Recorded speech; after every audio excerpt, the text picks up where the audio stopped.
Hello. How is everybody doing? Please let me know if you can hear me. Please let me know if the sound is good. Yeah, looks like everything is good. Guys, welcome to the fourth edition of Unpopular Opinion. As always, Forza Milan. Those are the two beautiful words we like to say. And good morning to whoever is in the morning, good night to whoever's at night, and good afternoon to whoever is in the afternoon.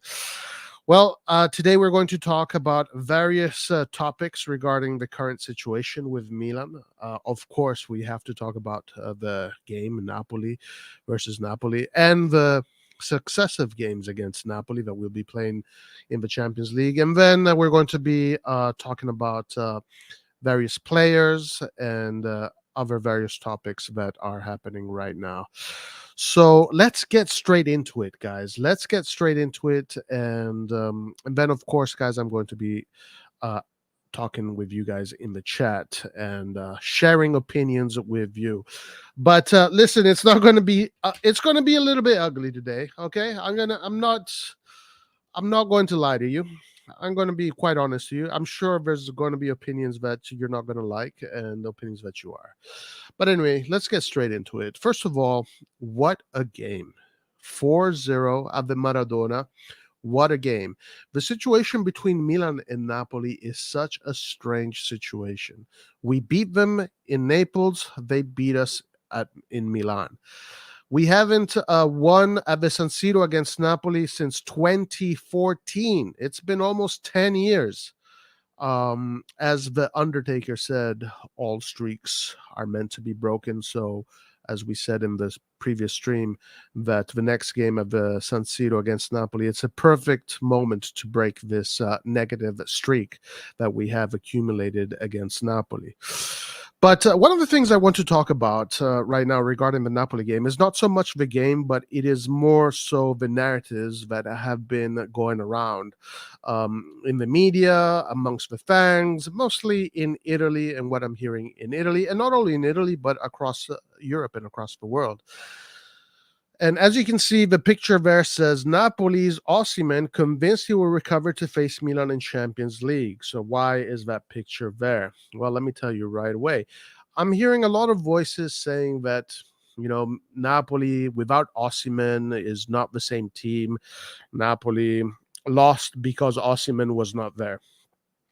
And unfortunately, all these people that are saying this are 100% wrong. They're 100% wrong because Osimhen could have been there and Milan would have still won 4-0. The thing about it is that us Milanisti, especially the Milanisti that have been Milanisti for a very long time, there is something about this team that we know, right? And it's something that not only the Milanisti know, but it's something that everybody in Italy knows. It's almost like a folklore that comes along with this team. And that Milan has this history of finding what in Italy they call la partita perfetta, the perfect storm. And it's something that us, we do every year. We always have these games where we just kill. Doesn't matter who is in front of us. We destroy. We saw it for so many years. This year, La Partita Perfetta, the perfect storm, has happened various times. So we can think of the first game against Inter. I mean, that was one of those magical games. The game against Juventus, magical game. The two games we had against Salzburg and Dinamo Zagreb, two magical games. The game we won at the San Siro against Tottenham, the revenge that needed to happen when Tottenham beat us 1-0 at the San Siro, then it was 0-0 in England. This time, same thing happened, but the result was in our favor. That revenge needed to happen. That match has been haunting me for so many years, and finally, that haunting has left my soul, my temple. So we have gotten our revenge, and now this game here, we against Atalanta, that was the perfect storm. What a game we played against Atalanta. Remember that game against Atalanta? Atalanta couldn't even shoot on goal. And then this game here against Napoli. One thing that I do like about this season is that we are having great games against the bigger teams, which is good. Which is good because it helps us in the fight for the top four, the direct rivals. Even though at this point Napoli is not really a direct rival anymore, our direct rivals are more Lazio, Roma, Inter, Juve, etc., etc. Napoli is 20 points ahead of us. They're playing another they're doing they're in their own division, and it is what it is. But this narrative that Napoli without Osimhen can't win is absolute bullshit. Napoli without Vicha cannot win. It is absolutely bullshit because the facts say otherwise. This season, Napoli has played 8 games without Osimhen. You know how many games they won? 7. Out of 8 games they played without Osimhen, they won 7. They only lost 1 game, which was the game against us. And all the games they played without Vicha Verasquilla, they won all of those games before December, the December break. So I think people just what people fail to do when it comes to football is that they look at the micro, they don't look at the macro, right? They tend to look at the one moment rather than the whole arc, right? And then that one moment defines everything. That's not how you approach analysis. That's not how you approach um an objective analysis.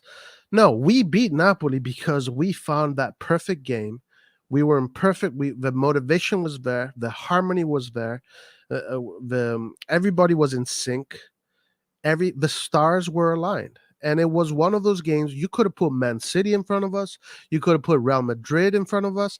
You could have put Barcelona in front. We would have won that game. Hell, we won these kind of games with Montolivo as our captain against teams like Barcelona.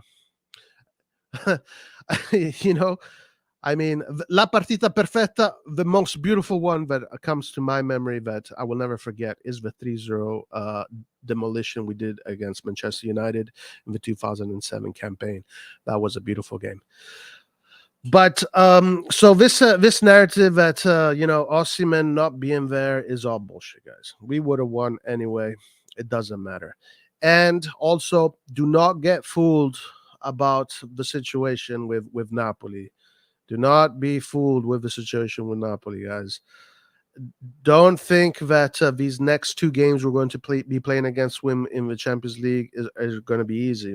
It's not going to be easy. They're going to be hard fought. They're going to be I'm optimistic we can win, but don't think that because we beat them 4-0 at the Maradona, all of a sudden this becomes a pushover team. It's not going to be like that. We're going to fight hard. We will have to fight hard. If we go in there and we underestimate them, thinking that this is going to be a walk in the park, we might as well not even show up, because that is the reason why we can't beat teams like Empoli, Cremonese, and whatnot, right? It's because of that mentality.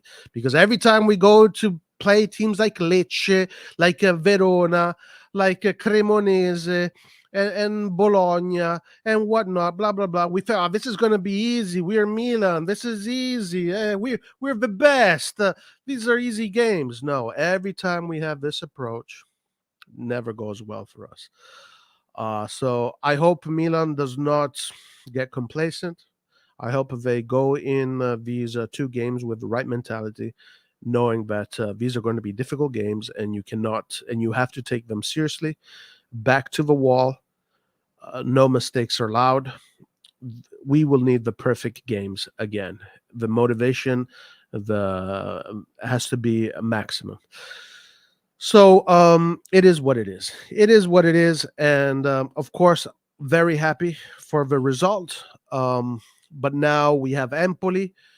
If we beat Empoli, if we can continue with this form, and I'm going to talk a little bit about the formation, of course.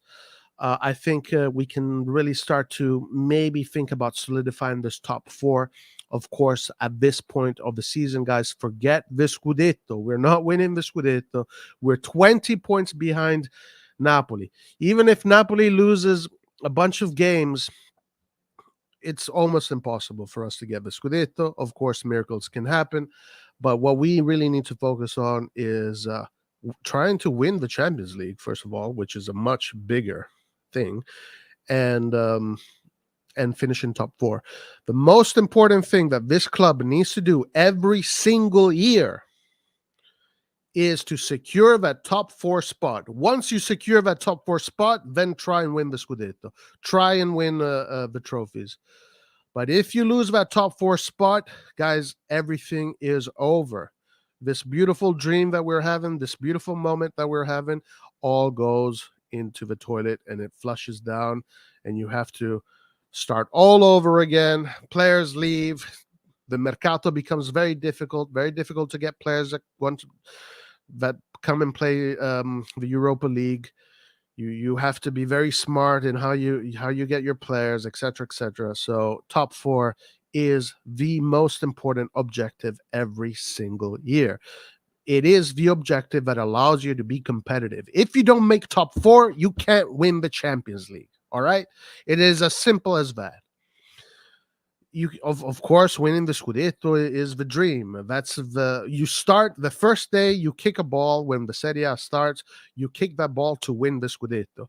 But in the course of the season, if you can't get there because there's another team that is doing much better than you, well, then you focus on top four. You focus on top four, because again, you fail that, everything goes down the drain. So great win, especially when Inter loses. So very good for us. Very good for us. Yeah, let's talk a little bit about this formation.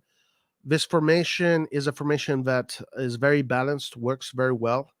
Now, I am going to criticize Pioli a little bit, even though I am quite Pioli in rather than Pioli out. Actually, I'm not Pioli out at all. I think Pioli has been absolutely incredible with what he has done with this team. If we look at how this team has progressed since he joined, achieving every objective and more. And then again, I don't want to be a broken record, but this season, after you win the Scudetto, you can't give him a team that is weaker than last year and then expect him to achieve miracles. And we'll talk about the mercato. And I also want to talk about the Napoli mercato. And I also want to have my opinions on how we can take Napoli on next season. Because, guys, I'm going to say this about Napoli, and people are going to be like, Roy, you always fucking talk about Napoli, blah, blah, blah. Bro, I don't know, I'm just saying things the way they are.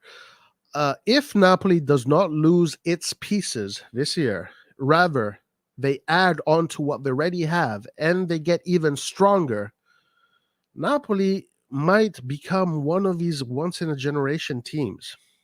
They're that close. They're that close. So Milan right now is playing with fire when it comes to the market. We're playing with fire. The Scudetto was not won on the field, okay?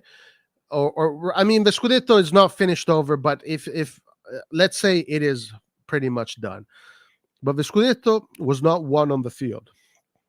The Scudetto was won during the market, right? Because on the field, we played better than Napoli at the San Siro.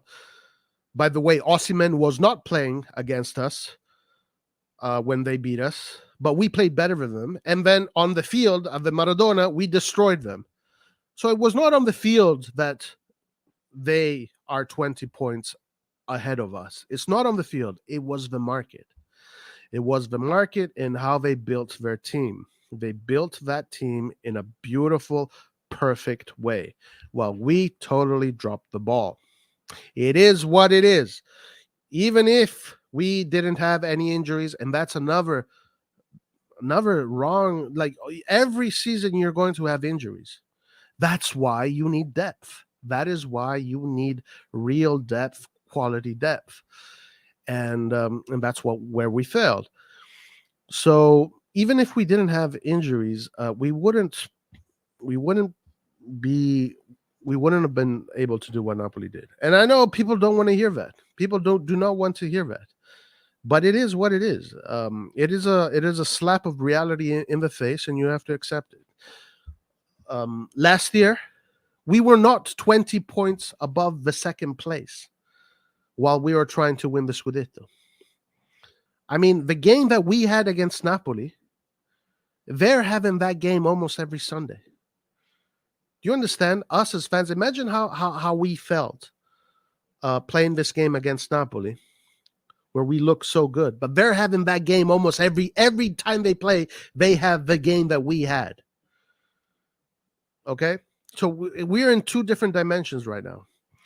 But what we need to do is try and beat them in the Champions League, because one thing I do believe is this: the difference between Milan and Napoli is this, that in a sprint,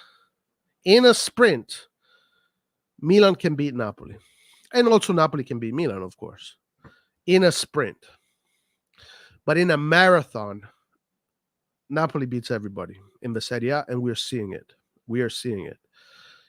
And that's the difference. In a sprint, we can beat them. That's why I'm optimistic about the Champions League. That's why I think in the Champions League, with our DNA, with that pedigree, with that sensation that comes with training at Milanello, with Maldini in your year, with those pictures at Milanello of Baresi lifting up the cup, Cesare Maldini lifting up the cup, Tassotti lifting up the cup, Paolo Maldini lifting up the cup. Those images translate to how you play on the pitch. They translate to how you compete. And in these in and out sprint situations where this cup is on the line, this team comes to life. It's always been like this. Of course, it doesn't happen every single time we play in the Champions League, but it does happen. So that's why I'm very optimistic that we can get this done. We can go through. I'm optimistic about the semifinal too. Neither Inter or Benfica scares me if we go through. And also, once we get to the final, I'm not scared of whoever team is going to face us, whether it's going to be Real Madrid, Man City, Bayern, or Chelsea. It doesn't matter. It doesn't matter. Finals are not marathons. Finals are sprints. And in a sprint, we can beat anyone in Europe. Of course, luck has to be on our side, meaning we need to have a healthy team. We need to have a healthy roster when that game happens. That is a condition that needs to be there. But in a sprint situation, 100%, we can beat any team in Europe. So I am pretty optimistic about the Champions League. Okay, let's move on to the next subject. And the next subject is regarding the market. Guys, I've been very critical of our market this season. I think our market this season was very poor. And the result of our poor market is what we're seeing today. And, what are you going to do? What are you going to do?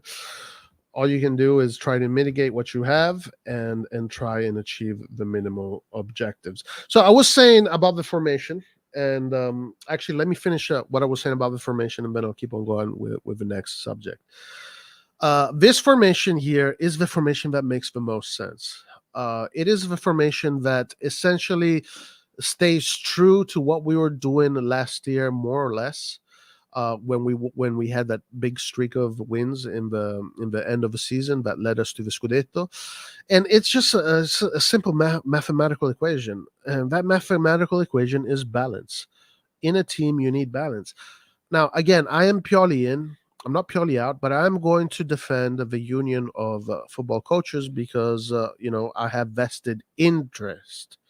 I have vested interest in the union of football coaches, and Pioli makes made mistakes this season. There's no doubt about that. Nobody is perfect. Nobody's going to have a perfect season every year. The the greatest defender of all time, Paolo Maldini, did not have perfect seasons every year. There were some seasons where people wanted his head on a pike. There are some seasons where they were saying he's not good enough to be in the national team in 2002. Then in 2003, he wins the Champions League. I remember him having bad seasons, but he also had a lot of great seasons. So for me, honestly, the fact that Milan is not having the perfect season this year, it's fine. It's normal. It's normal. You're not going to have a perfect season every year. The only thing I ask is when you don't have that perfect season, at least achieve the minimum objectives. And I think we can do that. I think we can do that. And maybe even more.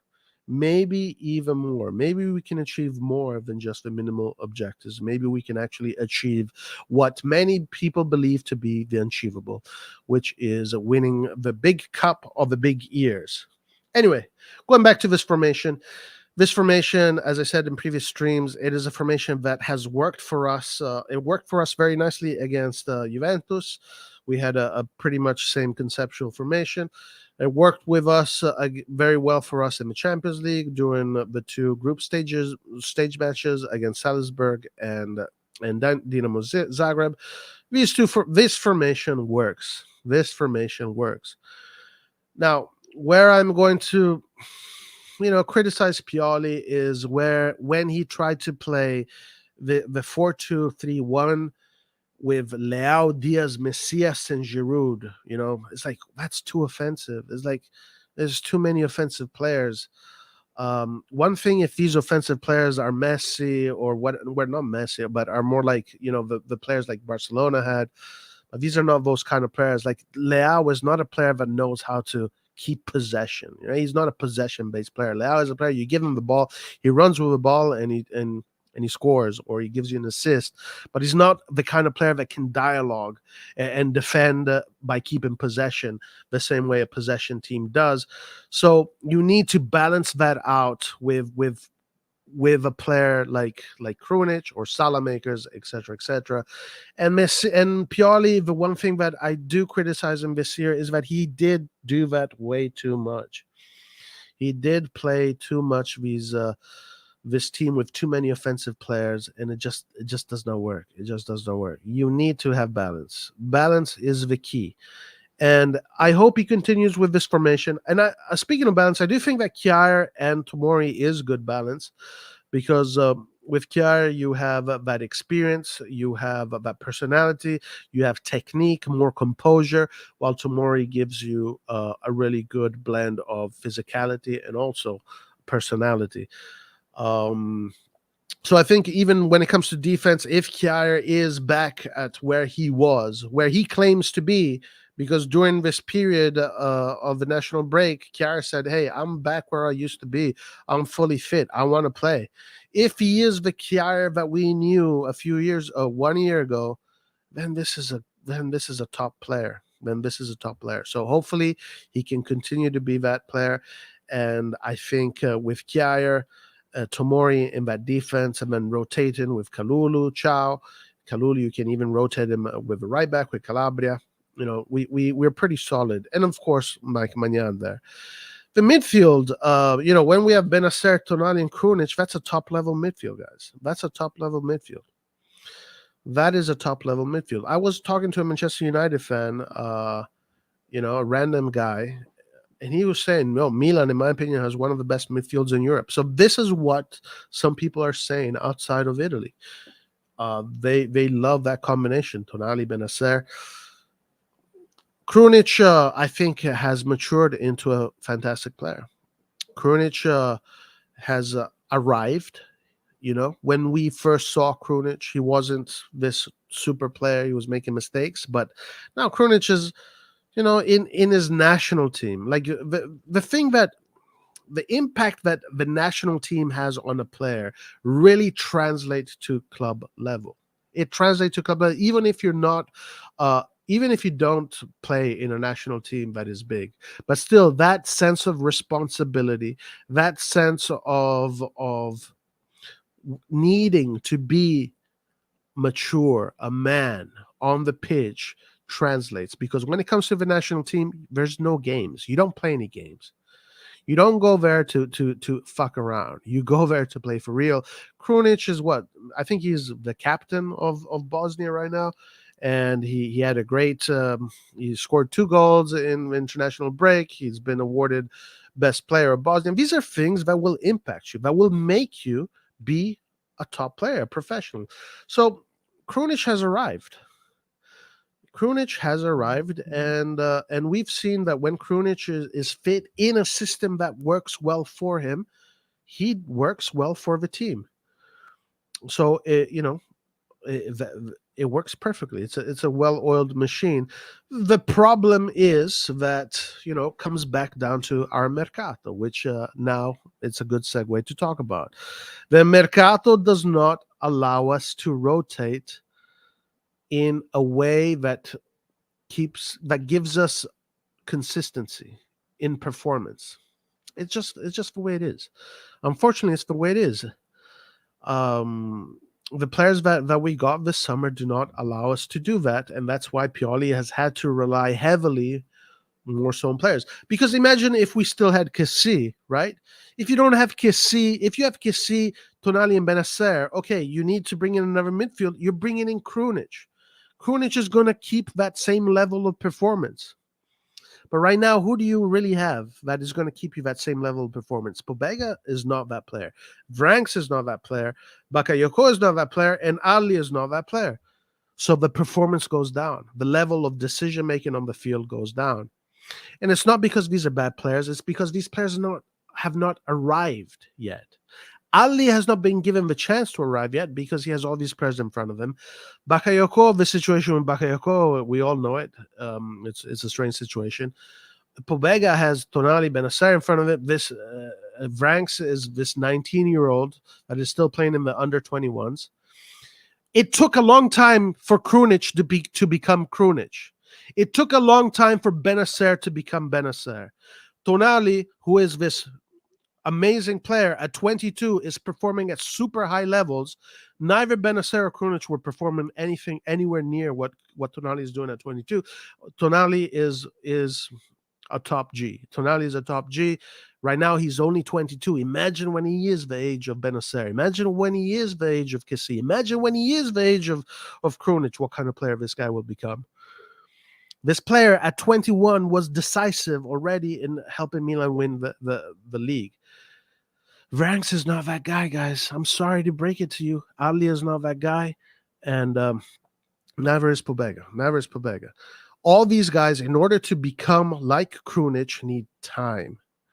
And the problem is that once you've won that Scudetto and you go into the season trying to win the Scudetto again, and you have these objectives, you don't have time anymore. You don't have time. You don't. You just don't have time anymore. So it becomes a conundrum. It becomes a very difficult task for a coach to manage his players and still try to achieve the objectives at hand. It is very difficult. It is easy for Man City to be Man City when during the market, they spend all the money they have and they give Guardiola all the midfielders he wants, top-level midfielder. It is easy to be Klopp even though he's fucking up. It is easy to be Allegri in Italy because Juventus pays a shitload of money on their players. And as a matter of fact, Allegri, guys, he sucks. I hate the way he plays football. I hate the way Juventus plays football. But don't be deceived by Juventus's points. Juventus right now is the only team that if you take away those 15 points if you give back those 15 points, that is actually challenging Napoli. Juventus wins. Shitty football, the worst thing I've ever seen. In Europe, they're a complete failure. But in Italy, these guys are winning and winning. They took 15 points out of Juventus. They're 4 points behind freaking they already made it pretty much to the fourth spot. Okay, so we can hate on Juve all the fuck you want. You can hate on these guys all you want. They're cheaters. They're blah blah blah. But at the end of the day, these guys are churning in results. So Pioli has been given a team this year where it's just a little bit more difficult for him to do this. It's not. It's just a little more difficult. I mean, if we want to talk about Romagnoli right now is second in the Classifica. Romagnoli right now is, I think, Lazio's second or third best defense in the league. I was told last year when Romagnoli was in Milan, I was reading all over Twitter and I was being told that Romagnoli is not a top 4 player. Romagnoli should be playing for Bologna, Sassuolo, and whatnot. But right now, Romagnoli is there, top in second place, above us. Having a great season, and he's back in the national team. That's the player that, we brought in Chao. Chao is good, okay, but Chao is 19. You cannot become Romagnoli at 19. You need to play. Season after season after season. It accumulates. Same thing with Diaz. Is Diaz the same player that we saw when he first came to Milan? Is he that same player? Absolutely not. Players evolve. Players evolve. Like anybody that does a job, the more you do it, the better you get at it. It's normal. Just the way things are. After winning the Scudetto, Pioli deserved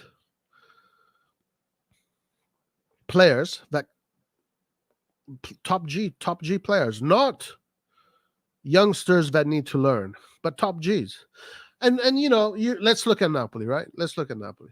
What does Napoli bring in? They bring in some youngsters and some not so youngsters, right?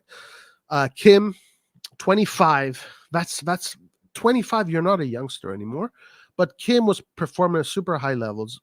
Apparently, I didn't know who this player was, but apparently, doing my research and post knowing who Kim was performing at super high levels in Turkey. He was being regarded as a great player. Mourinho even came out saying that this is a player that he had been asking for at Tottenham for a long time when he was at Tottenham. So Napoli was smart. They got a great defender, 25 years old, not a 19-year-old that plays in the under 21s. They got an international level defender that plays for the national team that already has a good level of experience. That's Kim. We bring in Chao. Very different. Very different. In the midfield, they bring in Dombele. Dombele, okay, he's a great depth player, and he has been great for Napoli. But Dembele is not an under 21. Dembele has had his moments, has had his experiences. He's not an under 21, and he's not there, and he's there just to fill in the gaps for Anguissa. When Anguissa is not playing, Dembele plays. Then you have Simeone. Guys, Simeone last year scored 17 goals in Serie A. Simeone is not a youngster. He's mid-20s. Simeone is hungry. Simeone's dream was to play in the Champions League. For Simeone, going to Napoli, for him, going to play in a top 4 team, in a team that plays in the Champions League, was his dream since he was a child. He achieved it, and he's putting everything. He's putting his maturity in. He's putting in the experiences. This is a player that knows the Serie A. This is a player that is your second choice, your third choice. Forget about it. That's a great choice. Then you bring in Vice Verasquilla, who's one of the best players in the world already at 21. Okay, I mean, fuck. And then you bring Raspadori, and people want to tell me that Raspadori is average. I mean, bro, what you smoke some fucked up weed if you think Raspadori is average. Raspadori is a player that last season, between goals and assists, he accumulated 17 goals, goal contribution. This is a player that when he's fit, right now he's injured, but when he's fit, he is the first line of the Italy offense. This guy, when Italy is going to be in the major competitions, when Italy is he's going to be there when banging in the goals. Are you telling me this guy is average? Are you telling me one of Italy's best attacking players is average? What the fuck are you saying? People who think that this guy is a 22. So you have a combination of players at Napoli that are hungry, that are amongst the best in their categories, and they're all there together. And all the other players that stayed there from last season, and by the way, also the Uruguayan fullback Oliveira, who was also exceptionally good. But that team right now is built perfectly. What do? We brought in all these youngsters that first of all, they're not even in the category of being the best in their own countries, right? Is CDK one of the best in Belgium? If he is, then Belgium is in trouble. Ali doesn't know whether to play in Algeria or France. Origi, guys, has never been this player that people think he is. I mean, he's barely been called to the national team. He's had some good moments, but he's never been a prolific striker. He's not going to come here and change Milan. Then who else do we have? We have Ranks, another U21. Potentially can become very good. And then we have Chow, another U21 who is developing very well. Chow actually is the only good signing we really did this summer. Chow is a fantastic signing. I said this summer that in a few years people will be calling Maldini a genius for the Chow signing, because Chow has qualities, and you can see those qualities. You could have seen those qualities already, right? If you really know how to judge players, you know what players have quality and which ones they don't. Chow is a top G. So Chow, and we've seen moments of his top G-ness. So it's going to be, Chow is a very good signing, but the signings that we did do not elevate the team, right? They do not elevate the team. They bring the team down. So now all of a sudden, when you don't have signings that come in and don't elevate the team, the players from last year, they get demotivated. They are the players that still they don't have competition. They don't have competition. Iron sharpens iron. Iron sharpens iron. I remember watching those Napoli trainings in the summer. Man, these guys were playing incredible football, and we're doing all these training sessions, doing all this possession drills, and doing all these. It looked incredible because everybody is so technical. Everybody's pushing each other. Milan can't have that with the players that we brought in. Now, let's see how CDK develops, right? We waited for Benacer.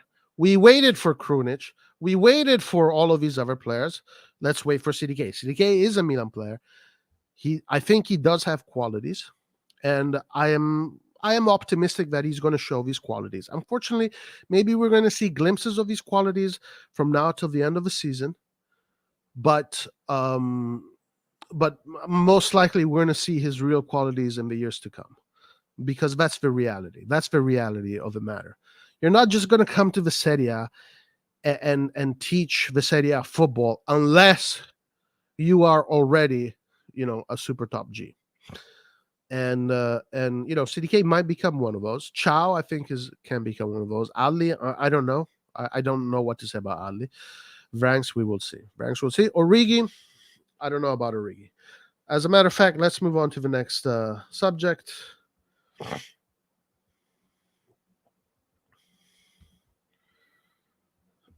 Which is regarding Origi. Calciomercato. Milan ready to let striker leave the club after disappointing season. As has been reported by Calciomercato, the Belgian striker has been a serious disappointment at Milan this season. He joined in the summer in a free transfer. He is one of the highest paid players of the club and was expected to challenge Oliver Giroud for his spot in the team, but he has only been able to score twice and get one assist. Stefano Pioli is happy for him to leave, and given he's 29 years old, there are plenty of teams who want to sign him, such as West Ham United, Leeds United, Aston Villa, and Crystal Palace. There's also market in Turkey. Listen, I've been harsh on this player. It is what it is. But we need to make space for the next hungry superstars. And unfortunately, listen, if Origi can finish off the season and bring us some good offensive output, that'll be fantastic. Nobody would be complaining. if he can replicate what he did at Liverpool with Milan, then he'd automatically become like, one of these folklore kind of legends. But honestly speaking, Origi is not the future of Milan. He is not the future of Milan. If he gets his act together, he could be a good depth player for AC Milan.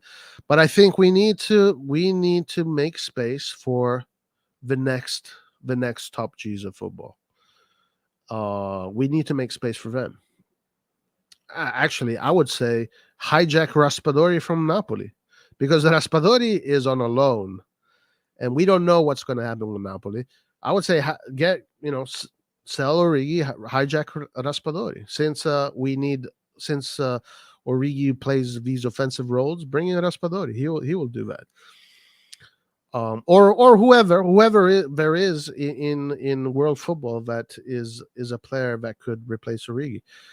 But yeah, so these kind of reports are to be expected. We were going to expect these kind of reports. We were going to expect these kind of reports. Obviously, when you're being paid so much and your offensive output is so poor, obviously these are the kind of reports you're going to be reading sooner or later. But Origi is just, I still to this day, I don't understand this operation. Another operation that to me is very strange is the Diaz operation. Corriere della Sera says the fee could take from Milan to buy Diaz from Real Madrid. As been reported by Corriere della Sera, the RossonARI got some tough decisions to make. One of them centers around the future of Diaz, who coming to the end of his 2-year loan from Real Madrid. It is very clear already that he would like to stay with Milan. There are reports suggesting that Diaz is saying that he wants to stay with Milan, and where he already they will not be thinking about letting him, and Milan does not want to let him go. That being said, 25 to 30 million would represent a major chunk of Milan's summer transfer budget and would seriously hinder their ability to invest in other areas of the squad, such as the strike force. The club will be working to see if it can get a lower fee agreed with Real Madrid. I mean, it obviously, again, this is something that if you have the eye, you could have seen this 3 years ago, what kind of player Diaz was going to become. Obviously, a lot of people are impatient. They don't look at the growth of a player, especially young players. They want to see what can the player do now. This is the wrong approach when it comes to young players. Laert in this channel has been a great advocate for Diaz. I am a big fan of Diaz. I agree with Laert that Diaz is going to become like a Papu Gomez, one of these low gravity players that just destroys. We saw a glimpse of his abilities this season, and it is just a matter of maybe 1 or 2 seasons where he can do that at a very constant rate, where he can do double digits goal and assists season per season. So he's getting there. His level keeps going up and up and up.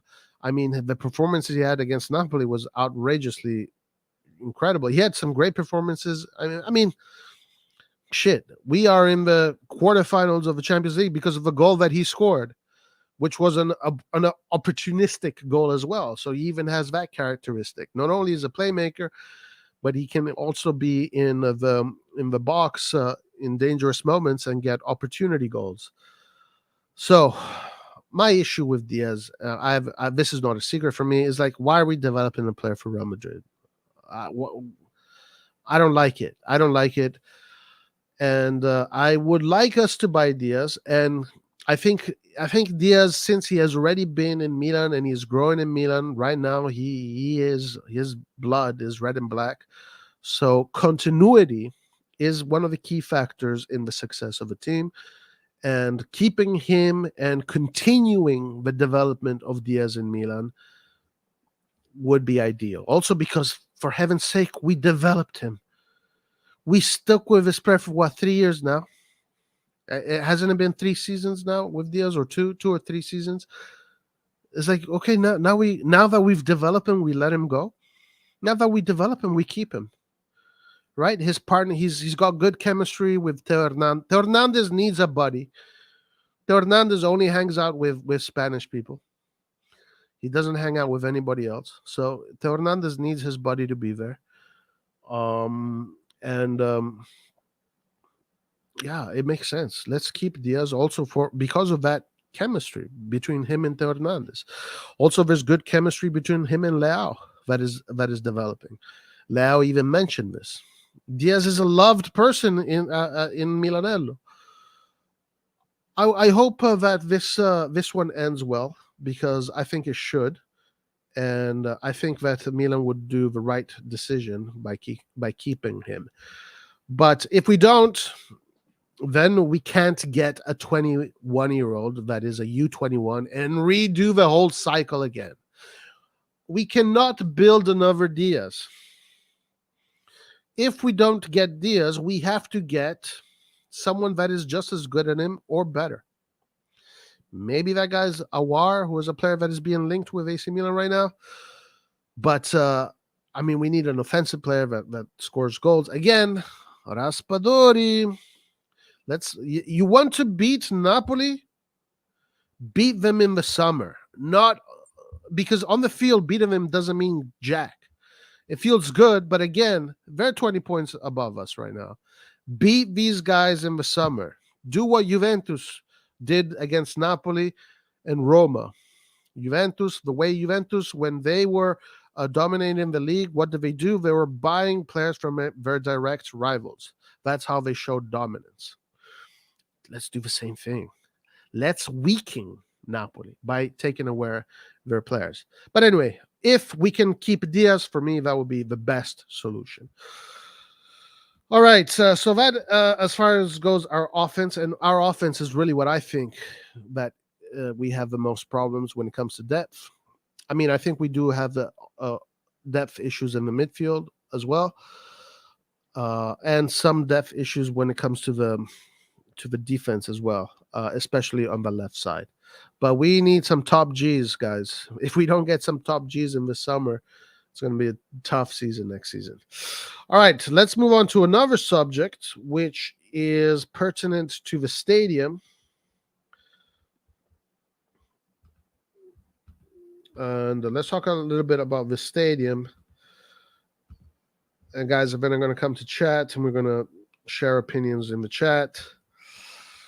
Obstacles to La Mara Stadium grow with location get less important for Milan. So there are a few things here that I want to mention. As has been reported by Milan News, the Rossoneri are more than willing to break away from Inter and make a stadium of their own. And I think a lot of us would like to see that happen. Honestly, I don't want to share a stadium with Inter. I would like to see Milan have its own stadium. I think it'd be nicer that way.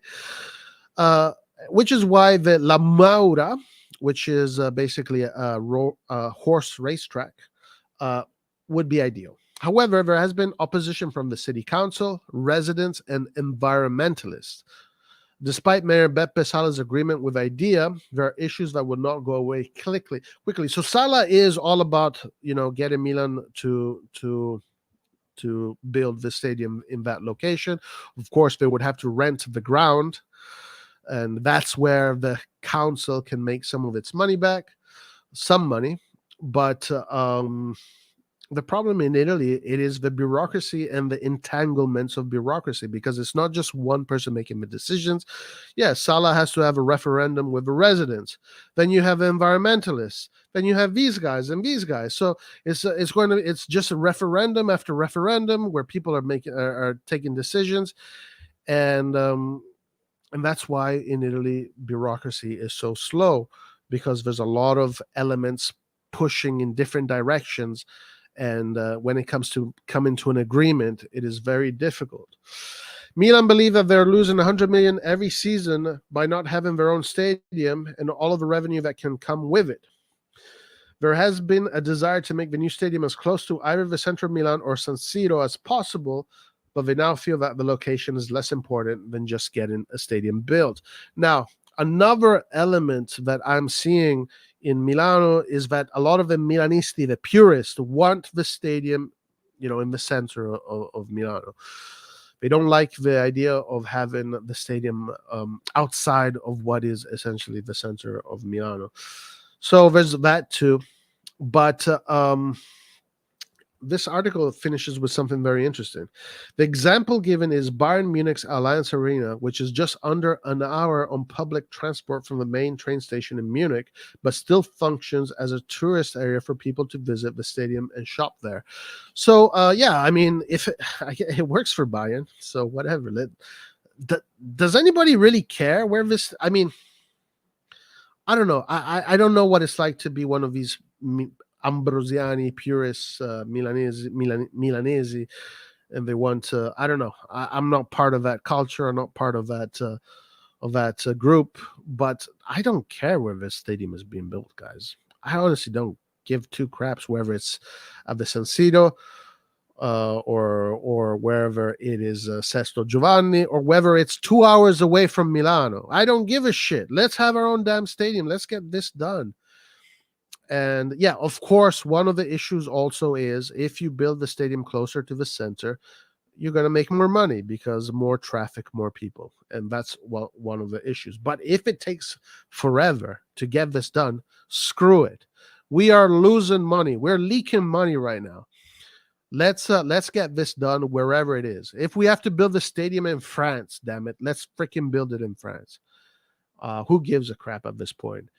If we are losing 100 million plus every season because the residents, the council, the environmentalists, the citizens, and that group and this group and that group can't come together, then screw them. Let's build it where you don't have to deal with it. Go to the Campagna. Go to the rural areas and build it there. So all you have to deal with is the environmentalist. And all you have to do with the environmentalist is give them some hush money and they'll be quiet. Simple as done. So hopefully the stadium can be done. It is one of the good things that I think this management, this ownership will bring. I don't know what they will do in the Mercato. I'm not going to be talking about Mercato today. I think that that subject will be left for the future. But it is one of the good things that I believe Redbird is going to do for AC Milan. Let's go to the next.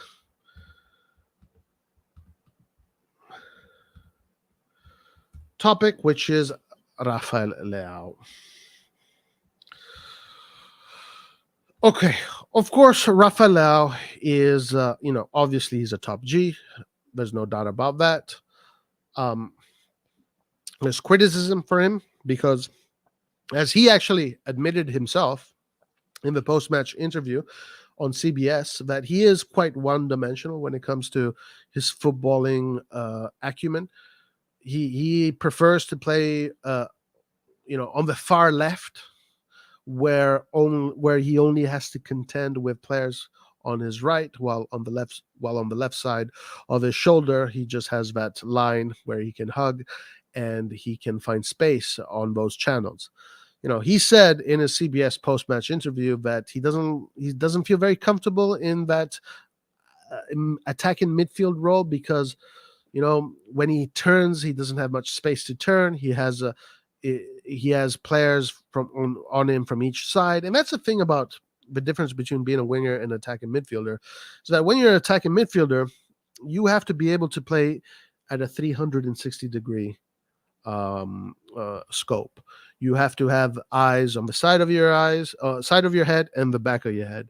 While when you're playing as a winger, it's very different. You're exploiting that channel inertia of the wing where there's a lot of space because the wings are far from the goal. The defenders are there to protect the goal and protect the center. They don't protect the wings as much. And of course, as I said, on the wings, you only have people attacking you from one side. On the other side, you have a line and you have a point of reference.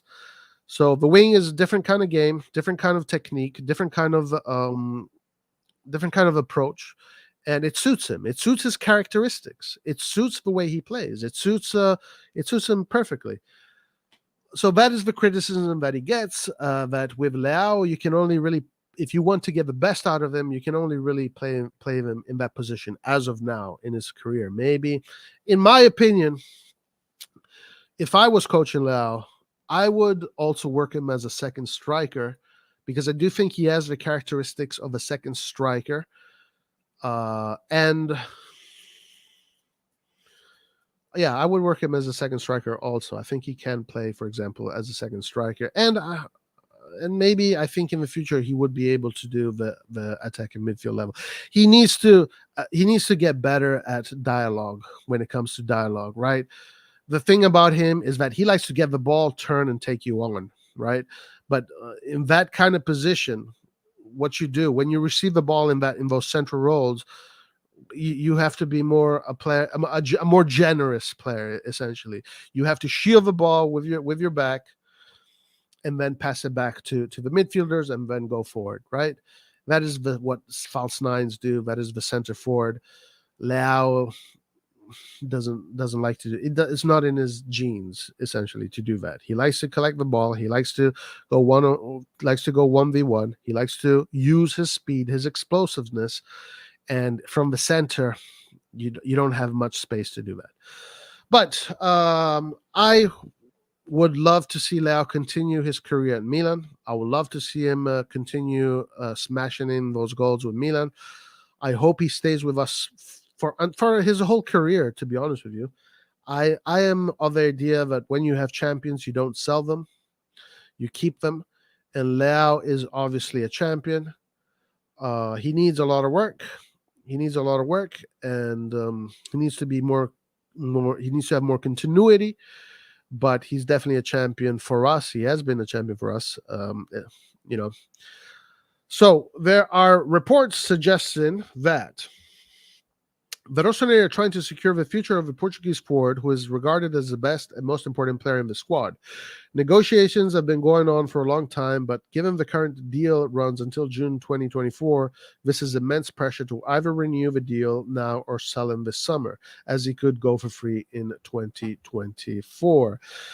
One idea, which is what we're going to discuss, that now exists to buy the club more time is to extend his deal by a single year. That means they can spend the summer negotiating for a longer extension without the same time constraints that make things so hard right now. This is essentially what Sassuolo did with Scamacca, and it kind of worked out for Sassuolo because when they extended Scamacca's contract, then they were able to sell him for a much higher price. And Sassuolo was able to get a lot of money for Scamacca. So, we do have that precedent right there to look upon and kind of ponder whether this is a good idea or not, even in the scope of whether or not we're going to sell him or keep him. I think this is a brilliant idea. Do this. Yeah, extend him for another year. And then if you can't do it, sell him this summer for 140 million, 150, 120. If in England, these teams are going to buy players like, I don't know, Izzo from Napoli, right? Not from Torino. If Izzo played in the Premier League and a team would buy Izzo, whether it's a mid-table, low-table, they'd pay 40 million for a player like Izzo in England because of how inflated the prices are. Yeah, sell him to England for 150 million if he doesn't want to renew his contract. I think it'd be a big mistake for him, for his career. I think his career should still continue with AC Milan. Also because AC Milan is a top G team. Just because we got the Mercato wrong this year doesn't mean we'll get the Mercato wrong next year. But if we can at least extend the contract for 1 year and try to renegotiate, that'll be great. And if not, we can sell. We will have a lot of money to play around with in the summer. So this is what Corriere della Sera has been reporting, and other news outlets have been reporting this. I think I'm for this idea. I think it's pretty good. Okay, let's go. We're going to keep on talking about Leao for a little bit more. There's another interesting article about him.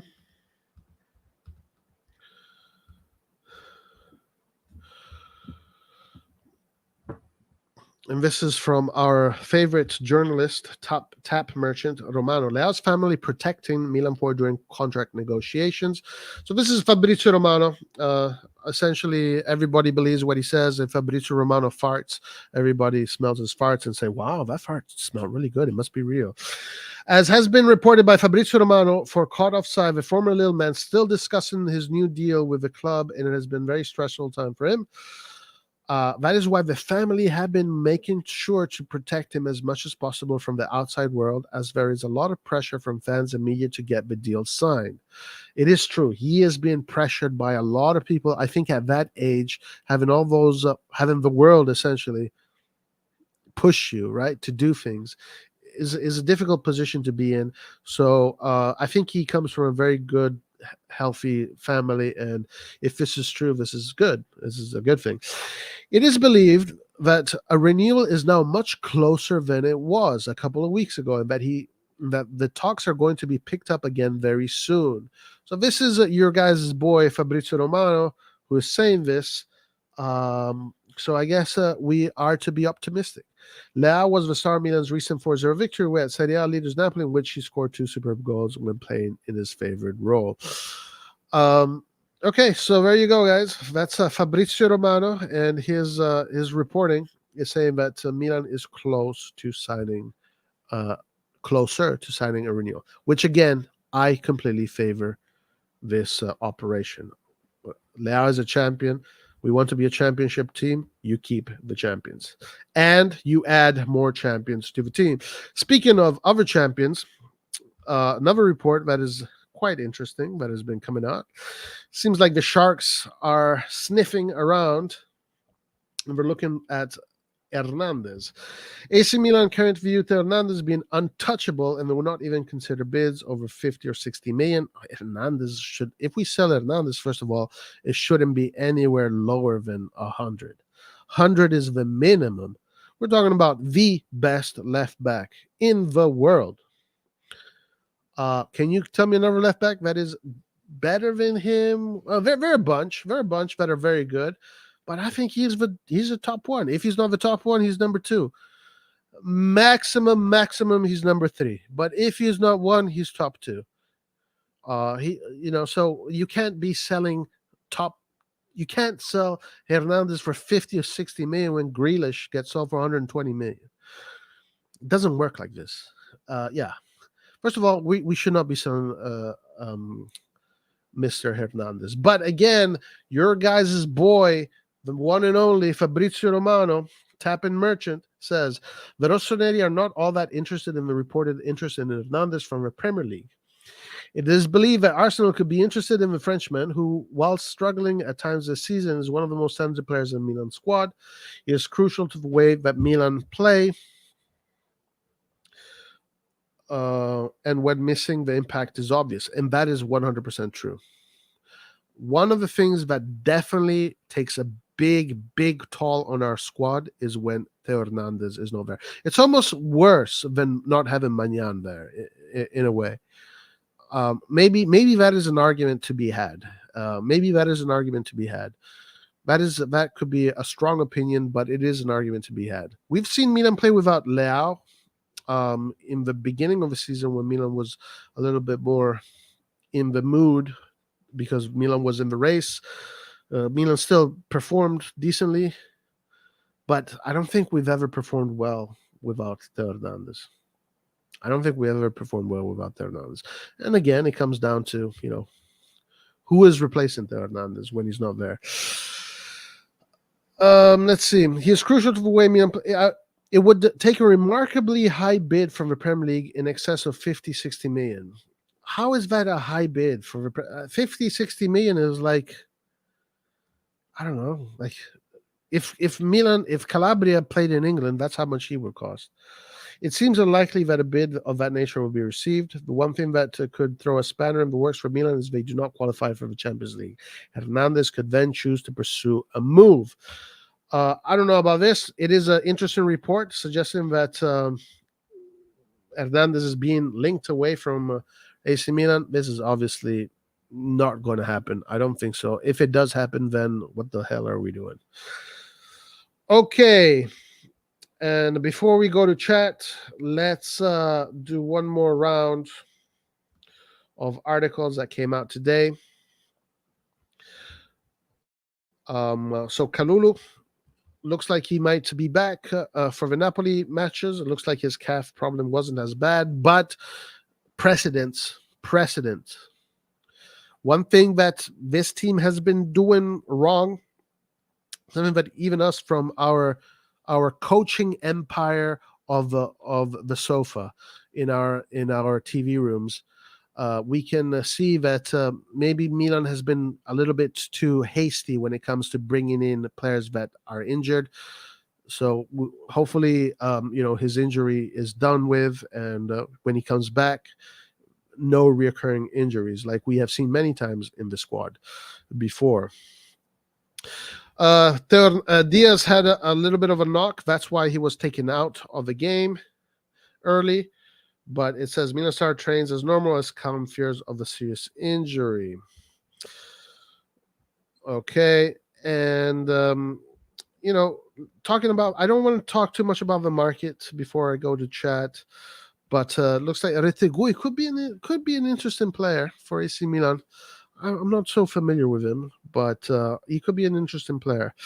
Then, guys, Spalletti spoke a lot. We had that incident between Spalletti and Maldini in the tunnel. Who cares? I mean, I don't really care about whatever happened. I really don't care. I'm not even going to discuss it. I just don't care about it. This one here is interesting. I think this is going to be the last article we're going to look at before going to chat. I want to see what Allegri says about AC Milan, especially because Allegri got his ass kicked by Napoli 5-1. Milan went into the game of Maradona as big underdogs, given they failed to win a game in the entire month of March, while Napoli were 23 points ahead in the standings and are coasting to the league title. However, the Rossoneri scored 2 goals in each half. Brahim Diaz, Alexis Salamakers, and Leao, of course. Speaking at his press conference on the eve of the game against Inter, which is today, guys, Inter and Milan, I believe, are playing today. Sorry, Inter and Juventus, I believe, are playing today in the Coppa Italia. That is going to be a fun game to watch because I believe it's cup games in and out. Allegri was asked about how the two-legged affair could change public perceptions, with this comment relayed by Il Bianconero. We hope to reach the final. We'll do our best. Then in football, you need to have balance beyond the results, positive and negative. Now Juve are like this and Inter in another position, blah, blah, blah. Let's get to what he says about Milan.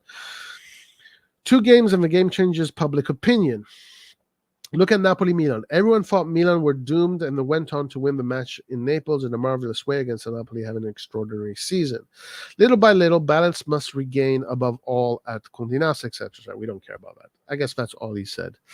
Anyway, we covered all the reports of the day and my opinions. All right, let's go to chat. Let's see what you guys are saying.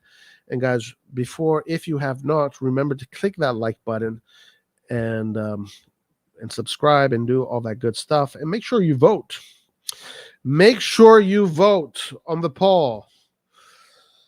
All right. Let's see what you guys got. What's up, Wizu? Forza Milan, as always, show Europe the real and black colors again. I think Milan can do it. I'm absolutely optimistic about it. Forza Milan, let's play for a top new striker this summer.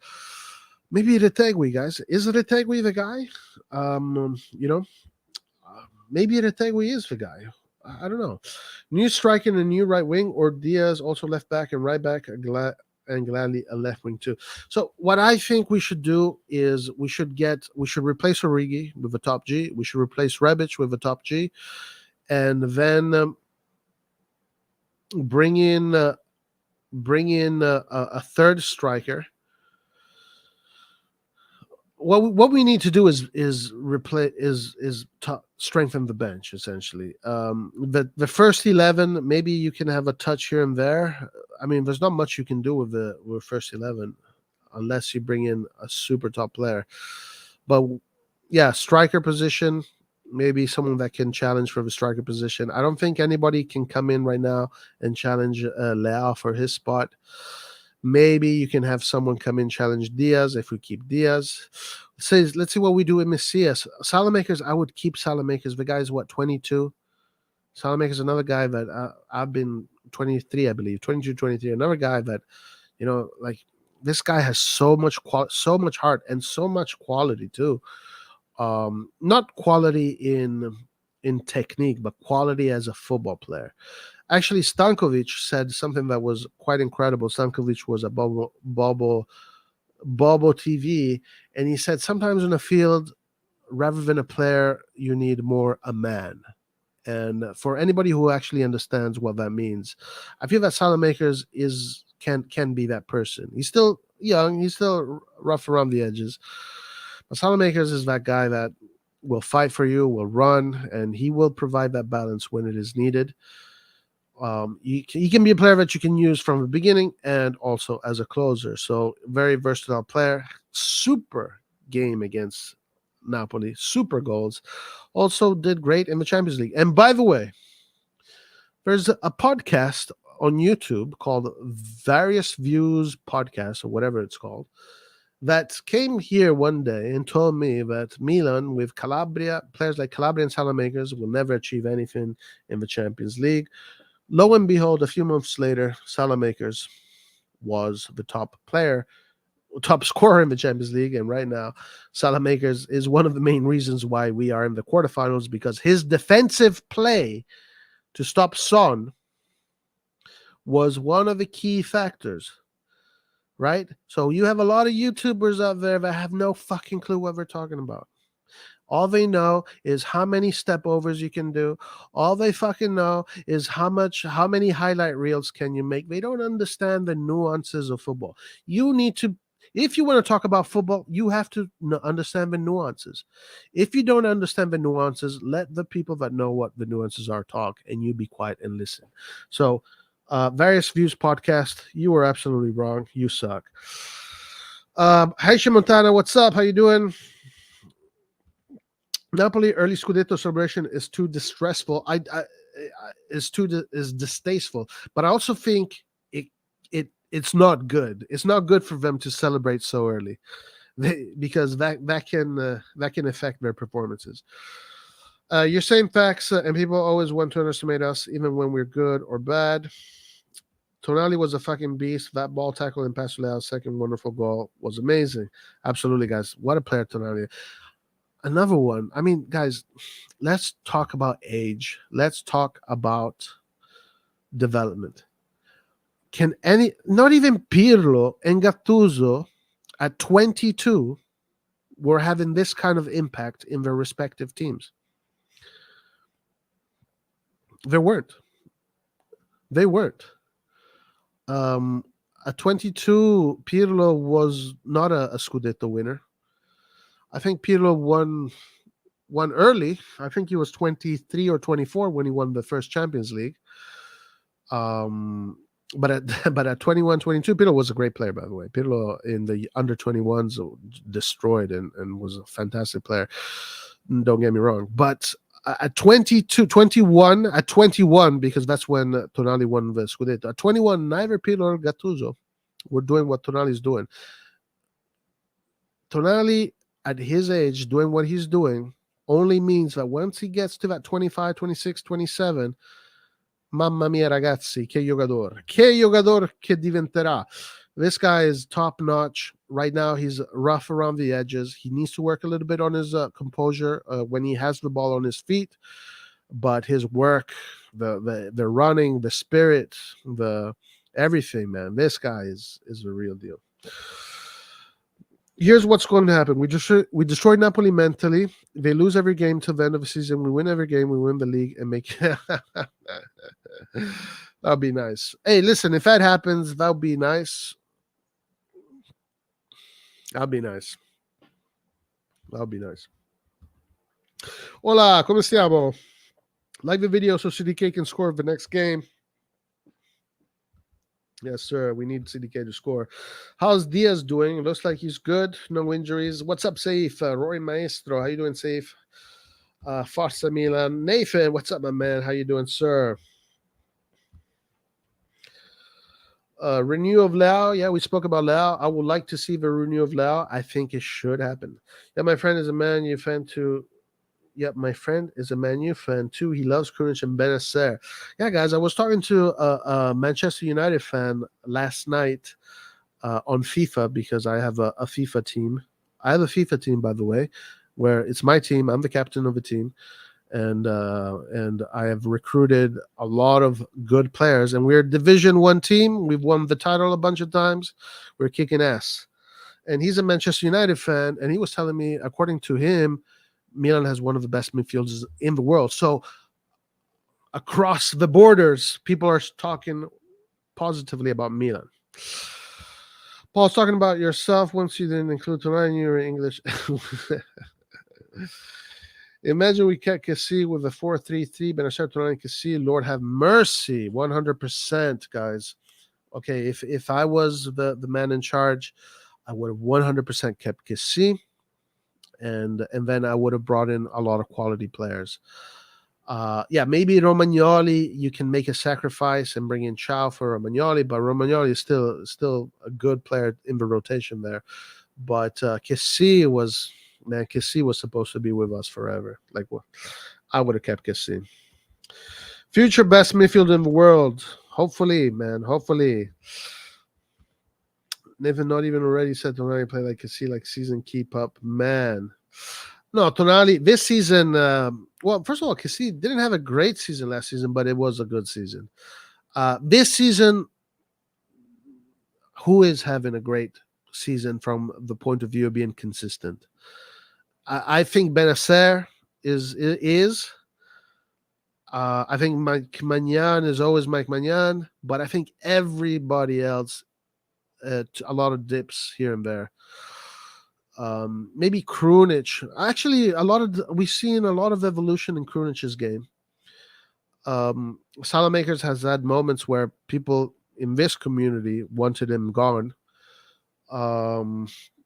Calabria also, Tomori also. Kalulu has had a pretty decent season. I think ups and downs, a little bit less than the other guys when it comes to the downs. Tonali on the ball, definitely, he definitely needs to work what he needs to do on the ball. Leão, very underwhelming season for what we know he can do. His numbers are okay. They're pretty much similar to last year. Is it an evolution? Are we seeing an evolution? Are we seeing an evolving Leão? Difficult in a team that doesn't offer him competition in the training grounds, but also Leão, maybe you can say a little bit more underwhelming the last season, but we still have a lot to give, a lot of season left. And now that the season really begins now. To be honest with you guys, if you really want to put 2 and 2 together, the season begins now. Now are the games that are going to determine who finishes where. These are the last 10 games of the season. This is it. This is the final stretch. This is the final stretch of the marathon that we are running in. Napoli is way ahead, but all the other guys are very close to us. So if anything, we need Leão to show up now. We need Leão to show up now. We need the whole team to show up now, including Pioli. Tonali needs to play like this. This Tonali like it, not the Pirlo wannabe Tonali. Well, listen, I think this narrative that Tonali is a Pirlo kind of player, first of all, is wrong because he's not. Pirlo started his career as a number 10, actually. He was a very offensive player in the beginning of his career, and then he was moved as a deep line playmaker. He basically became a number 10 in front of the defense, and he had that.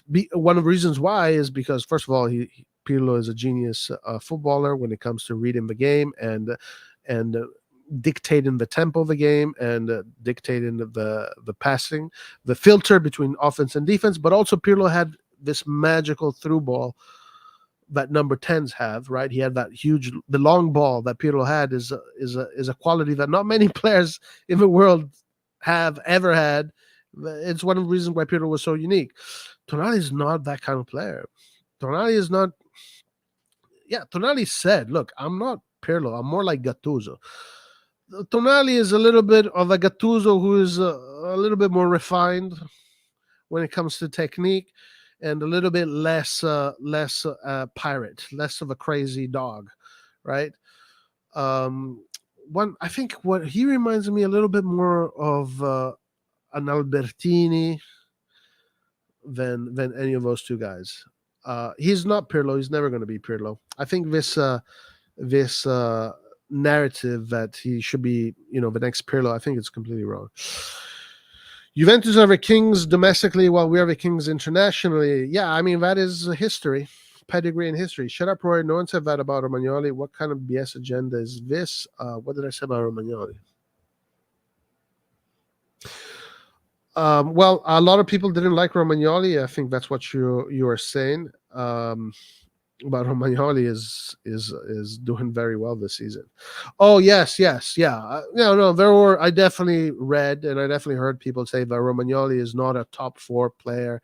Romagnoli should be in a lower middle division, mid-table team. I definitely heard that. Chow was a much higher ceiling than Kim, though. That at least calms me. Potentially, yes. Actually, potentially, yes. Chow could be the next best German defender. When we talk about Germany, when we talk about some of these countries that are known as the elites in football, when you're the best or one of the best in one of these countries, that means you are amongst the best in the world. If you're the best Brazilian player, you're one of the best in the world. If you're the best Spanish player, you're one of the best in the world, etc., etc., etc. Right? Because in these countries, the level of the players is very high. I think Chow can become one of these players, one of the best German defenders, and if he becomes that, mamma mia, ragazzi, what a player! Last season, Roy was a Juventino. This year is the full-blown Napolitano. Pick a side, Roy. No, guys, the thing about me is that I don't look at football through the eyes of a tribalist. I look at football from the eyes of a scientist, rather. I like to analyze football for what it is, not for what colors are playing the game. If Milan is top G, top of the world, I'll say it. I'll say it. Guys, was I being? Am I wrong about Napoli? Prove to me I was wrong about Napoli. Like, I'm excited with what Napoli is doing because they're playing amazing football, and as someone that is in love with the sport, I want to see the game being played in a beautiful way. As I said before, guys, if Milan played every single game the way they played against Napoli, then Milan would be that team. But Milan can't sustain that kind of football because we don't have enough depth to do that. But as I said before, guys, during the course of this season, the performance we had against Napoli is pretty much 90% of the performances Napoli had this entire season. I'm not a Napoli fan. I'm not being a Napolitano. I'm praising them. I'm praising them for what they've done. I respect what they did. And, game recognizes game. Everybody agrees that we should be getting players who are ready to perform, but we shouldn't equate with age. We need quality wherever we find it. An 18-year-old, 30 age shouldn't be the decisive factor. Well, age is a decisive factor because age determines experience, and experience is a quality that is very necessary, especially in a team that whose objectives now are trophies. Our objectives now are not anymore. Let's make the Champions League. Our objective now is get in the Champions League, go through the group stages, and try and win it. Try win the Scudetto. Now, of course, there are players that are ready to play. Vice Verasquilla, one of them. Pedri, Gavi, Musiala. There's Hoyland. There's a lot of young players that you can put them in the context of a team and play at the same level of the seniors or more. Those players exist 100%. I agree. I agree with that. I mean, Raspadori is one of those players. Raspadori, when he joined Napoli, he was 22. I think he's turning 23. Is going to be 23 this year. Yeah, Raspadori is ready to play. Vicha is ready to play. Maybe you can argue Chow is ready to play. But when I say ready to play, I'm saying ready to give you these high-level performances. Again, I go back to what Stankovic said on RossonARI TV. He said, sometimes, some games on the field, you need a man more so than you need a football player. If you really understand what he's saying there, then you understand the concept when it comes to the kind of players you need in order to achieve big things. You have to really dig deep inside that concept, what he's saying. You can write a book, a 500-page book on just that phrase and what that means.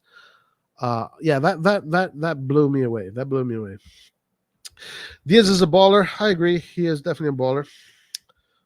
Yeah, João Bakayoko, guys, by the way, is one of these players. 100%. Bring me a John Bakayoko to Milan. This guy's performing at a high level right away.